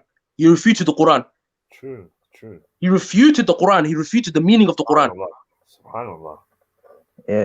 Yeah. That's the most evil thing he did. Subhanallah, refuting the Quran. I think that's why Allah's punishing him. Maybe he repented before he died. We don't know. Like, yeah, he was him and the Shaitan military were doing crazy stuff. Maybe he made Toba. We never know. He killed 19 Toba. All those dead people on his hands. Toba. That's a big evil the guy did, man. He killed 19 scholars in broad daylight. Yeah, wallahi, brother. I don't know. I don't like to assume bad things about people who have assume. Brother, there's nothing to assume. 200k dead people. Mo, did you hear that? Dawish King, what did you say? You said it never happened. I mean, Siad Barre, Aidid, Abdullah Yusuf, all of those guys, they've passed away. This is what I don't understand. This is why I don't understand. People compare. Wait, let me finish, case. People compare Aidid to Siad Barre. It's not just Siad Barre. I mean, even Aidid, I don't want to say wait, bad things. See, this is another thing. This is another thing I've noticed. People from the south, I'm not gonna mention specific Qabil because not all of you are full for this. But they like to use Aidid to shield what Siad Barre done. They say that, Aidid is as bad as Siad Barre. No, he was not. Aidid was, okay, he did some evil stuff, but like he was nowhere near as bad as Siad Barre. Thank you. Let's get that as facts. Aidid was fighting for freedom, man, for the people. Aidid was nowhere near as bad as Siad Barre. And that is a fact. The man does not have 200k dead bodies. Sheikh refuted the Quran. So many evil atrocities on his hands. Let's not put them on the same bracket. 19 scholars in broad daylight. Let's not put them in the same brackets. Please. But Aidid did kill a lot of people. I mean, he genocided. Aidid has killed a lot of people, but nowhere near the fraction of you talk about Somali way, but look how you talk about, man. You make me sick, wallah. That's why Somalia is gone, man. You're attacking Aidid, bro. Just because he fought for his freedom. And people, bro, I'm gonna ask you a question, Dawish King. Why the hell is people like fucking Astaghfirullah Azim? Why is people like Morgan walking around freely in Mogadishu? Why the hell is this man not being punished for all the atrocities he's committed? The man was in an interview saying to the camera, "We shall not let even a crow live in Waqooyi." Subhanallah. That is mad. He said it in an interview. You can find it on YouTube. He said, "I will not even let a crow live in Waqooyi." Subhanallah, man. That's evil. I haven't heard that. That's evil, bro. You can find it. Go on YouTube and write General Morgan. You're gonna find videos of him, and you're gonna find one of them in the clips. Yeah, you know what the truth is, Brother Solomon. The truth is, right? We're all Muslims. But then again, it wasn't just Morgan, Siad Barre, and those guys. I mean, even like Faisal Ali Warabi admitted that some Isaacs were involved in the wars that happened in Somalia. No. I'll give you a prime example. And he even said that they're in Hargeisa. He was told, Musabihi was part of the military. He was told to bomb people in Waqooyi. He took his plane to Djibouti and ran. He said he's not going to kill his own people. Okay, Brother Solomon, but what you have to remember, you guys, is that at the end of the day, we're all Muslim and we believe in God and the last day, Magarata. Whoever has killed innocent people, God will bring them up on the day of judgment, regardless of who they are and where they come from, who their tribe is and who their father is. Allah subhanahu wa ta'ala was so taggy from the first day since he created Adam and Hawa, Qabil and Habil until the last day. The truth is, let's not even debate about it because because I feel like it's an insult to the people who were massacred or murdered. Bro, I feel like it's an insult when people still celebrate a Siad Barre like he was a hero. Right. There's people shaking hands with Morgan and putting his picture on social media saying the great general. There's people walking around with these war criminals on them and proudly saying that they supported them. Bro, it's crazy. The education, bro. I don't know what the people I'm not gonna say all of them, but Rare Comfort, the people of Rare Comfort, their families, they are boy and hoido. I don't know what they teach their children, because most of them grow up thinking that it happened to all of them. They try to cover up. I think they teach their children wrong. They teach them information. They teach them wrong information because they don't tell them the truth. No, but we have to be careful, man. It's not Rare Mogadishu. These people are from not Mogadishu. These people have these ideas. No, I'm not saying Mogadishu. I'm just saying, I'm not going to say all of them, but some of them, I personally know some of them grew up with wrong information. From other parts of the country, but Rare Mogadishu, may Allah bless them. They're Brother Khalid, you're an example. Remember the guy that I saw you debating on Somali Corner? The guy that lived in Kenya, but then he spoke about Isaacs in a way that was mad. It's crazy. Yeah, I'll be honest with you. What's happened since 1991 is because after Siad Barre was kicked out, what happened was Somali the way is this more so the south than the north, more so Hawiyad and Darod than the Isaac. Actually, what happened? I would disagree, bro. I think 1991, a lot of people were freed from oppression. You know, Mogadishu started developing, especially the people in Mogadishu. In 1991. They started building, you know, businesses. Now we got the biggest business in Somalia. You mean 1991? What's that now? Called? What's the biggest big company in Somalia? You're talking about Hormuz, but are you talking about now or 1991? I'm talking about after 1991. Well, how long after 1991? Huh? How long afterwards? After 1991, a lot of people were freed from the oppression.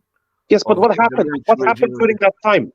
A lot of good things happened. Did anything bad happen? We built the biggest market in Mogadishu called. Did anything bad happen? Are you talking about Aidid versus America? Did anything bad happen, KS? Bad things happened, but a lot of good things happened. Look at Somaliland. My point is, Marka, my point is, because those bad things happened, my theory, Maya, no, I'm talking about Somalia, bro. I'm talking about Somaliland. Answer the point, right? People are not telling the truth. My theory. During Siad Barre's regime, all you know of his tribe. Even though, look, you're just taking it somewhere else where it doesn't need to go. I'm telling you the truth, bro, man. I'm saying, I'm telling you the truth. After the end of Siad Barre, our life is better. Maya, I'm telling you the truth. I'm not talking about Siad Barre. You can speak for your people, but I'm talking for my people. I'm telling you.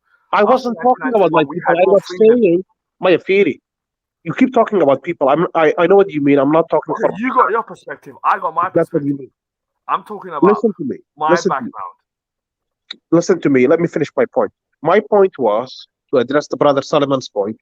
The reason people don't acknowledge what happened the way they should, and some of them idolize certain leaders and certain people, is because after 1991, a lot of shit happened too.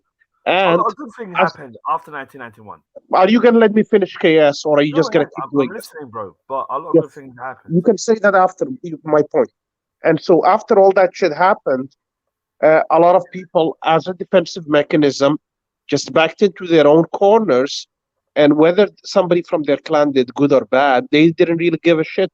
If I could use it as an example, as a metaphor, as the digital age, they kind of put them in their display pics after 1991, even though the internet.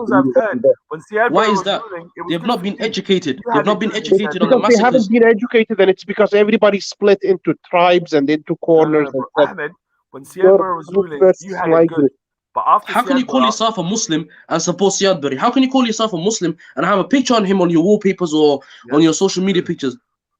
Another question. Because people are not telling themselves the truth. They, exactly. And Ahmed, that comes down to the point I made earlier: is their parents not educating them? Well, of course, yes, but I'll tell you this, right? The problem is, right, people are not educating themselves about everything, the whole thing, and acknowledging it and moving forward from it. They want to brush over it. See, and that's the reason why it comes back to why there will never be Somali unity. It's because of that. We're not talking about unity. Unity can wait, and nobody gives a shit about that. This is deeper than that. This is about people being honest, Magarata. The truth is, people have to educate themselves. They have to understand what happened from an unbiased perspective. And then they have to make up their minds and they have to fix their morals. If they don't do any of those things, it's not because they're ignorant. It's because they choose to be ignorant. We live in the digital age. A lot of people are educated. People speak multiple languages. They're bilingual. They're multilingual. Ma garata. Quraanka garanaya, Arabiga garanaya, Englishka garanaya. People read up historical facts from goddamn 1,000 years ago about sultanates and empires and so on. If people can't educate themselves and look at things from an emotional perspective, from an unbiased perspective to begin with, and then to let emotions get involved is natural. That's not a bad thing. That's a good thing. To feel sorry for innocent people who were killed. Until that happens, then people won't be honest. Like in everybody just pretends to be ignorant when they're not ignorant, because ignorance says that you don't know what happened. Then that's just hypocrisy. So rather than hypocrisy, and I'll say this now. Until now, 2022, it may not be a lot of people. It may be 1%. It may be 100. It may be 1,000. It may be 10,000. But the truth is, those people who are being marginalized or abused, people are turning a blind eye to it. They're pretending not to see it. It's right there in front of them. I mean, 4.5 is a goddamn example of it. People say they've moved past 1991 and they've seen the light. I mean, what kind of light is that? 4.5. How are you one and another human being half? That doesn't make any sense. That's true. Ha! If you don't agree and you can steal seats, I don't mind. Steal it. Then you're but don't make it into the Constitution that you are one and another human being is half. Ahmed, the point I'm trying to say. People are not. The point I'm trying to say is when Siad Barre was ruling the country, and Hawiye probably only had like 2 MPs in the whole parliament. Do you mean ministers? I don't think you mean no, MPs. I'm talking about MPs. Don't let's say there's 8 MPs and they'll probably have 4.5 needs to go away. What I'm trying to say is that during Siad Barre, we had it terrible, bro, man. This was like evil, man. Well, you know what I mean? No rights, nothing. You get treated like a dog. But after Siad Barre, one thing I got to rate about the Hawiyis is they really helped. What's it called? They helped the people of the north, especially Muhuha, even though he done a lot of crazy stuff. Had to, man. Bro, I'm telling you, man, we did it for ourselves, man. We had. You could have, because see, Somaliland was weakened. The SR's numbers diminished a lot. So when he was asked about in an interview, what are you going to do about the north? He could have easily took it back by force. But Muhuha, he said that they should become their own country, and he was one of the early people that Muhuha. He was part of the early people that supported the independence of Somaliland. He's the one that Muhuha initiated it. He could have got it back. He had the power to. He was the strongest man in Somalia at that time. Because you know what? He supported. He saw the injustice in Somaliland. He witnessed it. Farah Haidid. He supported the idea of Somaliland. He supported it because he knows what happened to you guys. He's not stupid. Yeah, he probably did the right thing there, of course. But even with Aidid KS, you have to admit that he might be an idol to you, but he's not an idol to everybody else. No, I'm not blind of the crazy stuff he's done. I'm not blind. I see it. Aidid was forced to fight. I'm not going to sit here and defend Siad Barre, who's the same clan as me. Whatever crimes he did is between him and God, and anybody who was punished under him, إلهي ونحرسته. آخره إلهي حقه.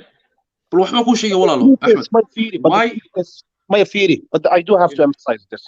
Somalis will never be able to be honest and open up with each other and tell each other the truth. I'm not talking about governance or unit. They could become the richest people in the world. They could be developed and successful in the next 100 years. But the truth is, at the end of the day, that still doesn't mean that they're honest with each other. They could be like Dubai and Khalij, Sharqa and Abu Dhabi for 100 years. But then they might fall into poverty and war 100 years after that. Regardless, it doesn't matter. The world is up and down for individuals and communities. But the point remains, people, if they are good people or moral people or people with values, have to be honest with each other. And the honesty betrayed us. We put our trust in him. We elected him. But chaos, honesty means, right, you don't idolize anybody if you feel like somebody is hurt by them. But my point, I'm not going to lie to you. Let's talk Muslim to Muslim. This is why I said Qabil should have been abolished long time ago. If I can just let's talk Muslims to Muslim. We're both Muslims. I could study. Okay, hold on. Let me just finish this point, Chaos. I could study Siad Barre right now, And I might come to the conclusion after studying him, you know what? He was a great leader, but apart from that, he committed a genocide or he murdered some people or he committed some atrocities. After I realized that, even if I am a biased person and I do think there was some good in him, if I come to somebody like Osman or anybody or even KS and they tell me there was some good in him. My theory, and their family was killed by him for the first 10 years. My theory. If I come and my theory, let me finish my point. If I come to you guys now or anybody or even to Drawish and they tell me my family was killed by him, I am not evil enough to idolize him. I can't, because I will put myself into their shoes. And then I can realize, how could somebody idolize somebody that I feel has hurt me? That's not, it doesn't take a genius, that takes a human being who's not evil. So I understand that, but all I'm saying is, we have to do it for continuously as Somalis. To idolize people. Now, Wait, Ahmed, one question for you, Ahmed. What do you think the solution is? Question for Ahmed. I'm not here to tell you one more point. Tell you I did or anybody was evil or this or that. I don't care about that. Ahmed, forget about Syed, bro. Yeah. We what is the solution? What is the solution? Wait, one question for Ahmed. I just told you the solution. I, as Ahmed, right, as a Marihan guy, if somebody tells me, anybody, support if I come to a human being, Muslim, and he tells me I have grievances against this person hurt me or my family, I could never support you. I have to say, you know what? Let me put myself in this person's shoes. This person is hurt. Let me acknowledge their pain and try to help them out. Okay, Ahmed, human being way. Evil, Ahmed, evil I have a question for you, Walala. Yeah, but what do you think about separation? Ahmed, listen up. Walala, Kies, let me ask a question first. Mo, 1 second. Ahmed, forget about Syed, bro. What do you think about separation between the north and the south? We said, forget about Syed, bro. Let's have a fresh, clean start. Yes, but I don't understand, Kies. Why are you making me responsible for Majo? You betrayed us, bro. My fear, KS, this is the problem with you. My fear, KSO, this is the problem with you. 2022, why do you make me responsible for Farmajo? No, I'm trying to say, yeah, as Somalis, we want to be real to each other. Samano, we're trying to move forward. Okay, we're trying to be real to each other. Marunta, okay, that's a serious question. That's a good question. What did Farmajo do? جواب solution Farmajo how we hadaan labadeena ba Ilaahay ka baqayno. This is, I'm being honest. This is for what my mind tells me, my developed mind tells me right now.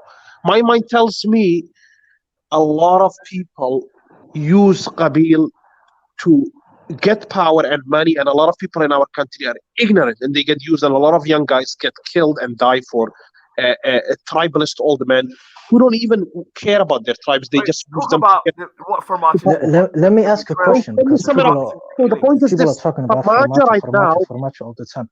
If Farmajo steps down, who's going to be the president? Who do you think should be the president? Because you need to come with a solution. You can't just say Farmajo is bad. He's this and he's that. If Farmajo steps down, who's going to be the president? That's another problem with comfort. You guys, what's your answer?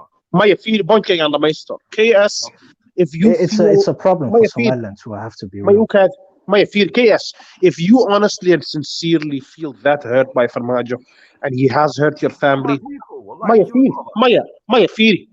listen to my point. And you're not being disingenuous and you're being honest and it's the real truth. I will not stand. I'm not a supporter of him anyway, by the way, but I will not sit here and defend anything about him.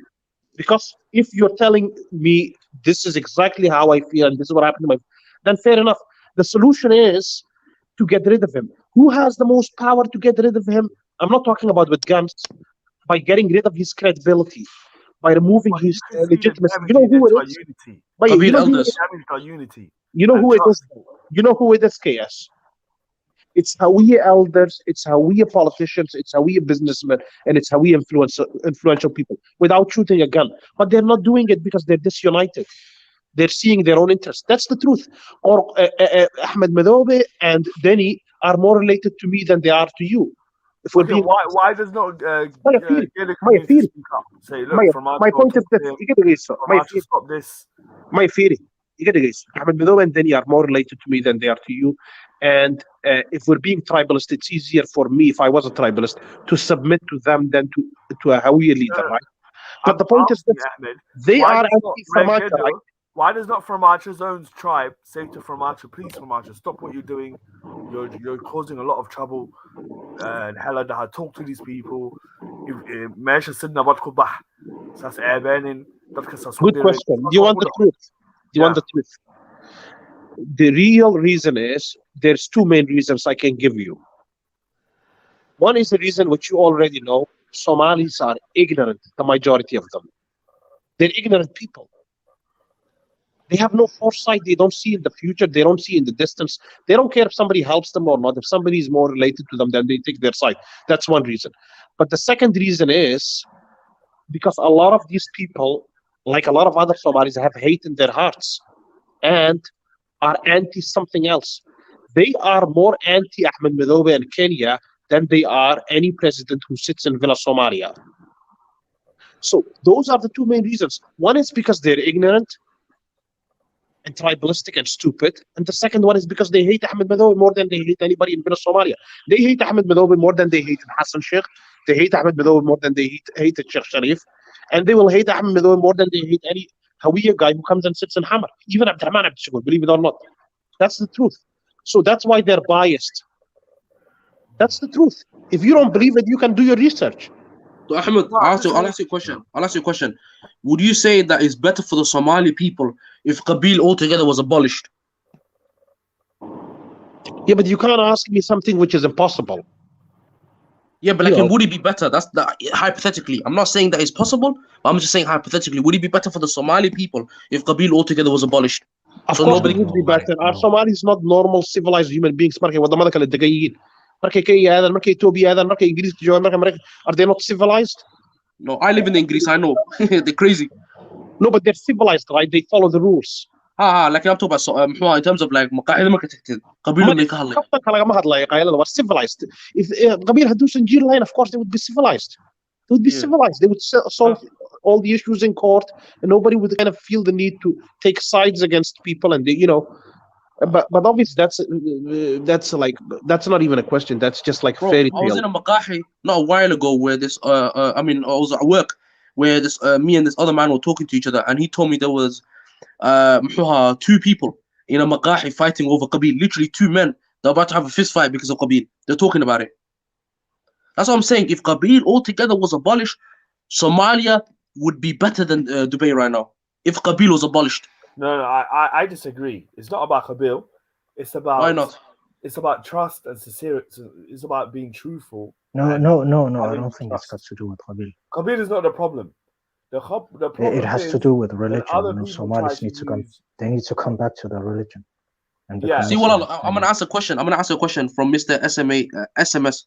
How can you abolish Qabil? Can you abolish your father? See, that's another thing. If we keep Qabil active, the whole, I'm telling you right now, it's going to be the downfall of Somalis. Yeah, but you can make Qabil weak. You can make Qabil weak. That's the truth of it. Like, look, I'll give you an example, right? It needs to be abolished from politics and whatnot, but I'll give you an example, right? That I wish you are Rulbanta, right? Me and KS, me and you are more related in terms of ancestry, not even DNA, because we might not have mixed for hundreds of years. And then me and KS are more related and have more interest, more in common when it comes to region. He's Hawi or he's Hawi. I'll probably say Isaaqs and Dirs are close related. Yeah? Isaaqs and Dirs are close related, yeah. My point is this. This Tarawish guy has got more in common with the Habar Jalo, and you should deal with him and do business, and they should work together and do development together. With the same way that the Marihan person should do with the Habar Gidir. That's the way that people prosper.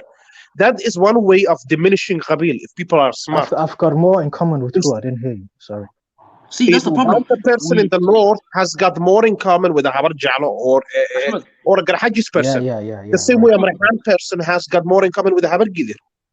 The biggest problem right now, I'd say, is the Somali elders. The Qabil elders. For every Qabil, the elders are the biggest problem. They have so much power that they can do what they want. They have that incredible power. They have more power than the Madahwains of all the Somali nations. My point is, well, we know the elders are corrupt, but my simple point remains, Magarat. If people focus and they change their tribalism to regionalism, like let me give you an example. Had the Galmudug had again, Habergidr is the majority, but there's Marayhan there and Dir and some other people, right? If those guys behave like it's their football team and they are serious about it and they defend their region and they focus on the development and they and the same is done in Jubaland, the same is done in Hirshabelle, then people are going to become more regional and tribalism will be more diminished. And people won't have the reason to emphasize their qabil. Where are you from? I'm from Galmudug. Which tribe are you? Up to you what you want to think, but that's enough for me. I'm not going down from there. Do you know what I mean? So in a sense, we know federalism is bad, and in a sense, it's but in a way, if people are civilized and mature about it, people can example, Ahmed. I'll give you an example. Rwanda, Qabil basically dileen. Absolutely, the country was on the brink of death. This Qabil versus that Qabil. It was literally two of the main Qabils that brought the country to the brink of almost extinction. And what happened is Kagame, the guy that was right out the Madahwin of Rwanda, took control of it. He abolished Qabil. He said no one's talk about Qabil or death sentence. Qabil Kuwait, they forgot about Qabil a bit later. Now look at the state of Rwanda. It came from a third world country to a first world country, and now it's leading Africa in terms of tourism. And now it's still building its capital. It's set to be in about 5 years to be a world power, world superpower. MashaAllah. My point is, if we abolish Qabil, not us specifically, not this generation, but the generation to follow after us will have less interest in Qabil. They're gonna focus more on the country, and the Qabil, the generation after that, they're gonna build up the country into into something that we can only imagine. That's my point. Qabil is the core problem, no matter how you look at it. No. If we shorten Qabil, or if we close up the angle from this Qabil, I'm telling you, Qabil altogether is Sun. It's Sun. What's Sun? It's literally Sun. If we cut down Qabil, I'm telling you, 2-3 generations, Somali will improve. That's what I'm saying to you. Yeah, but there's a way to do it. You know what I mean? You have to diminish it. You have to diminish it so that people become more regionalist. People have to treat their region like a football team, or like a Qabil. I'm from that region. Where are you from? And then you shouldn't care if somebody who's more related to you. But like Somalis are immature. They're very immature. They're going to look for a way to shove Qabil up your face. It's not difficult to do. If somebody is intelligent, they will realize it's better to get along with somebody from a different Qabil who lives closer to them than somebody who's from the same Qabil who lives far away. Because the person who lives closer to you can share the school, you can share the water well, you can share the roads, you can share the infrastructure, you'll share the same airports. So that's the common sense thing to do. Ahmed, Qabil has more of a negative effect than positive effect. One more thing. I think Somali that they get two things twisted. It is healthy for people to have competition, for God's sake. There's nothing wrong with that. But the competition doesn't have to be fucking deadly. It doesn't have to be malicious. It doesn't have to be violent. It doesn't have to be insults and whatever. Competition who has more roads, who has more schools, who has better exam results, where are the better university institutions, who's got a better sports facilities. See, Ahmed, you're thinking about Qabil from a positive angle, but the fact still remains, Qabil will always have more negative than positive, and as long as that negative side, side still remains to be the majority, it is always going to be used for bad. Yes, brother, but I wasn't talking about the politics of Qabil. But you can't get rid of Qabil. So what are you gonna do? Bro, no, that's the point. We need to make Qabil have the people that talk about Qabil need to have like a severe punishment. We need to have some sort of severe punishment because Qabil has more of a negative effect than positive. And as long as that, Somalis are immature. And they will use Qabil to twist it to their angle. As long as that still remains, Somali will not prosper. I'm telling you, Qabil is the sun that still remains. Okay, I understand it's your connection to your fathers or your history, but that's it has its positives. I'm not gonna disagree, but the negatives still outweigh it. But Mo, I don't agree with that, bro, man. It depends. It depends on if you want to be tribalistic. Of course, it's going to be negative, but to be proud of your history and your people and whatnot, I don't think that's a bad thing. No, it's just like, see, it's always the negatives. I mean, if you're Isaac and you're proud of being Isaac, that's good. Of course, everybody's proud of their qabil. That's the problem. And the people, the people will always use their qabil to put down other qabils. So an example can be, some guy shaking hands with Morgan, and the Isaac probably replies and says, Amazon. There's always gonna be the tit for tat wars, and there's never gonna be a prosperous nation. Am I right? I would say, in terms of Somalia is like a tribal society. If you're not tribal, you're gonna get destroyed. You have to be with your. But I can see what's wrong with just referring to yourself as Somali. Why do you have to bring qabil into it? Because the truth is, some people, they're gonna use tribalism, man. It's a fact. That's what I'm saying. The negative outweighs the positive, and you have to like catch on and just see what's happening. The negative outweighs the positive. The negative will always have more weight than the positive, and as long as that remains, the country will not move forward. I promise you, qabil is there. I agree. For me, what I believe sincerely is qabil. As long as qabil is there, it cannot. The country cannot prosper. Japan got rid of their qabil. Exactly. A lot of countries today, a lot of the first world countries. This is a fact. A lot of the first world countries that used to deal with tribalism or like clanism Germany, Japan, got rid of it. Rwanda. Look at the state of it now. See, look, I'll give you an example of a country like Nigeria. 50 years ago, they were killing each other. My point is, and now look at Nigeria. It's the country that has the most income out of all the. Huh? Okay, you guys in Somaliland, you got Musa Bihi. He's a good, mashallah, he's a good leader. But you can't stop Qabilat. I mean, I don't know. No, that's the problem. That's the problem. If we make, we tried it back in the 1970s and 80s. We tried to be the one positive thing I'm going to give. The one positive. It didn't work. See, the one positive thing I'm going to give that Shaitan is he tried to stop Qabilat. And for that, huh? Who? The Shaitan, Siadbari. My point is, that's a lie. He never tried. No, he did. He tried to. I've seen it. See, I've seen the negatives he done, but I've also seen that he tried to stop Qabilat. He did. I can show you the proof. What he did is he said to the rest of the Somali people, you can't practice tribe, but on the side he was practicing it. You know what I mean? No. He was like helping his own. Yeah, tribe. Of course. He was two-faced about it. Yes, there's no lie about that. He was two-faced about it. That guy, well, like, bro, he's like, because what he was doing, this is what he was doing. He was saying to you, Mo, you can't do tribalism. Yeah. He was saying to the Somali people, anyone I catch doing tribalism, I'm gonna punish them. But on the side, he was practicing tribalism himself. He was promoting people from his own clan, giving them good jobs, looking after them. So if you try to do the same thing, if you try to, meet up with your own fellow clan, he'll lock you up. So he wasn't really in that regard. I agree. He was two-faced about his actions. If he did it properly, then Somalia would not be in civil war today. Yeah.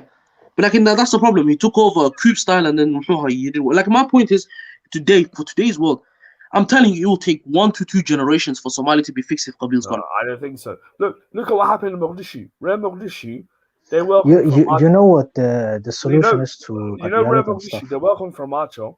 From Archo's not. I think the solution is to turn back to our religion. 1 second, Darwish. What do you say, Darwish? I think the solution to like Qabilat and this tribalism stuff. I think the solution is to turn back to our religion. Maybe this is like a reminder from Allah for us to turn back to our religion. 100% agree. If we turn back to Islam, Qabilat will be gone. There's no way, man. It's not going to work, bro. I agree, KS. Well, I agree. It's almost near impossible to get rid of Qabilat. I'm not naive. Huh? No, they welcome from. Would you welcome from Arch and Hargeisa now? Absolutely not. Like, look, the reason why I say no is because the man is corrupt. You know what they said? They said we're gonna get rid of tribalism. We're gonna be one. He said it. I said it. Look what happens to them now, bro. He said by 2020 he's gonna get rid of Al-Shabaab. They're still there. And just a few days ago I heard of a bombing. Yeah. He said he's gonna get rid of Amazon. And I've heard of it. Darwish, you probably heard of all the gushing they're doing in the south, right? And so they Gabraho Kufsaniyan, and I've heard of it. Do you think Somaliland? I'm telling you, no Amazon soldier can go to Somaliland and take Gabrahena and do what they're doing. Well, like, you're talking about Amazon soldiers. You have no right. About Somali troops. They're raping these Somali girls, man. Huh? Even Amazon I'm hearing what Can I ask you guys a question? Yeah. Do you ever think that the Somaliland is going to be separate from Somalia? Yeah, I believe it because just a few days ago I read that Musabihi's got just after the British talk, he has an appointment with the Ethiopian Abiy Ahmed, and then after that he's gonna go to America. And Musabihi has never ever been called to America, so I don't know. That's interesting. He's been told to come to America to have talks with some people over there. I think it's the United Nations said they will only recognize Somaliland if Somalia but the British and the Americans are the ones that have power. And the British do you think already that Somalia is ever gonna sign the recognition? No, but like in Somalia, Somalia's not gonna have the final say. That's the thing. Because British, if you heard the talks, even though they never recognized it, they still he said that he's gonna get more votes on the petition, and if he has enough votes in due time, then there's gonna be some real say. And right now, Musabihi is going to America to have a talk, so that's gonna be interesting to hear what the talk's gonna be about after. That's good news from Somaliland. I think they're gonna get it because, unfortunately, this guy's from Archer, he's just completely. No, Farmajo. The problem with Farmajo is he's instead of look. I'm gonna be totally honest with Farmajo is not a good suit for Somalia. And see, Darwish, you're Drubahante, right? You're Drubahante of you weren't born in Kufur, you were born in Wokoi, Soma. What? You were born in Wokoi, like you were born in Somaliland. Yeah, I wasn't born there, but I'm from there. Well, your family's from there, Somaliland. Yeah. Yeah, then yeah. Khatmo. Yeah. I don't know how you're gonna feel personally about Somaliland's independence, but Darwish King, what do you believe in? Do you believe in Somali Wayne or Somaliland? Me? No, Darwish King. Okay. What? What do you believe in? Somali Wayne or Somaliland? I can't hear you. Oh, he said, do you believe in Somali Wayne or Somaliland? Yeah, what do you believe in? Somali Wayne or Somaliland? If I believe in Somali Wayne or Somaliland? Yeah. Which one would you rather believe in? Me, I believe in Somali Wayne. Yeah, that's what I'm saying. The Dubhantis are very Somali Wayne. I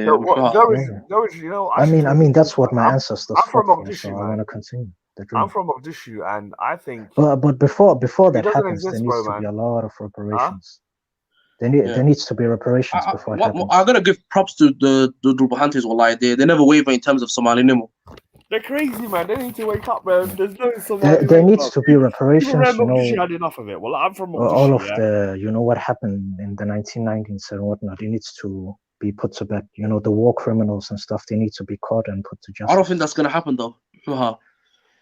Morgan and 2K are still free. What about it has to happen one way or another. It's Formaggio. Formaggio's shaking hands. Otherwise, I don't think Somali Wayne can happen. Bro, Formaggio's shaking hands with Morgan and taking boy, pictures. I'm telling you the truth here right now. You should believe in Somaliland, man. I'm from Mogadishu, and we had enough of this crap too ourselves, man. Formaggio destroyed us, man. That guy, man, he slapped Somali no matter out of us, man. See what I know? KS, I'm gonna ask you a question. Why don't Somalia get rid of Amazon and their little freaking disgusting army and ask Somaliland for help? Why don't they ask Somaliland to send their troops? Wallahi, Ruda. Musabihi said it. We're a colony of the international community. They got bases there. We have nothing. We got no say, bro. My family. This system, is being forced down my throat. This 4.5 system, I never created it, bro. I'm a victim of it. My family. Yeah. And this guy, Darwish, my brother Darwish, he thinks like there's something here. There's nothing here. You're lucky, bro, man. You should be a proud Somalilander, wallahi. Of course I am. أنا كمان هوين يوم أنا بقول لي أنا كره يا شباب حتى فرماتشان الدلاي. Okay, guys, I need to leave now. So it was nice talking to you. No worries, man. Okay. Take care, man. Like I love all my Somali people. We're all brothers and sisters. I hope I didn't offend anyone. No worries. We say what we want on this platform. Yeah. I try not to. So Alhamdulillah, it's all good. Alhamdulillah. Support Somaliland. It was nice talking to you. Take care. Don't believe in Somalia, man. I'm telling you right now, man. I'm from Mogadishu, man. Case, I was gonna say, see the Hawaiians. Like, if you look at the Ajuran Empire, you know about the Ajuran, right? Yeah. For 7 centuries, the Hawiyas ruled it. They traveled the world. I've looked at the history of the Hawiyas and how they ruled Ajran. Even befriending Nazis and all this. Wallah, you guys were bahals, I tell you that. MashaAllah. But and a lot of Hawiyas died like in great battles, like the Portuguese, the Italians, early stage. Like a lot of Hawiyas spilled blood for Mogadishu.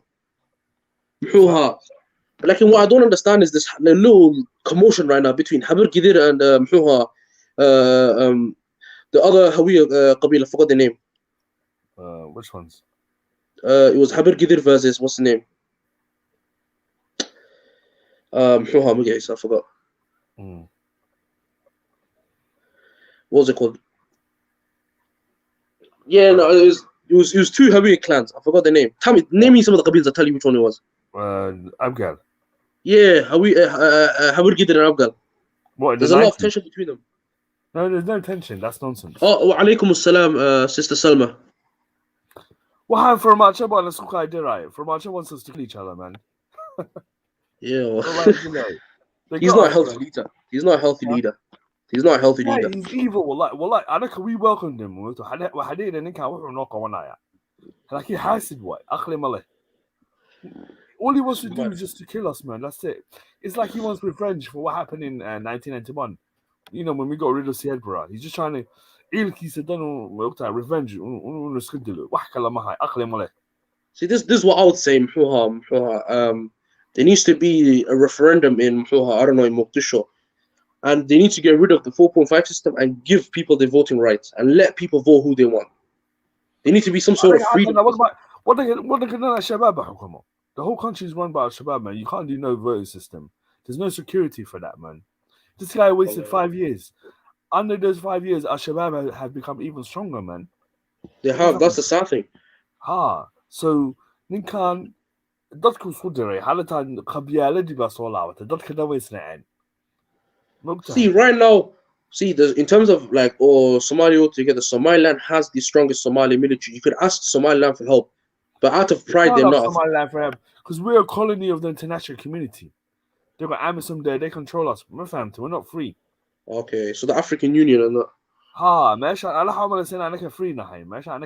We're not free, man. They control us. We're a colony. We're under their mercy. And Hassan Sheikh Mahmoud, Sheikh Sharif, they worked hard in the past to make it make it reach this level. Before we were a transitional government, we weren't a proper government.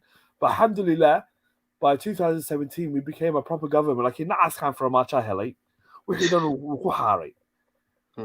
Yes, well, I'm going to get going, inshallah. It's been nice speaking to you guys. Well, I respect you, man. At least Thank you, man. That's a perspective, because we got CBB. From our chicken for fun in Ayan. No, because I put into perspective what has Farmaajo done for Somalia. Zero. Man, wallah, you said thank you, Allah.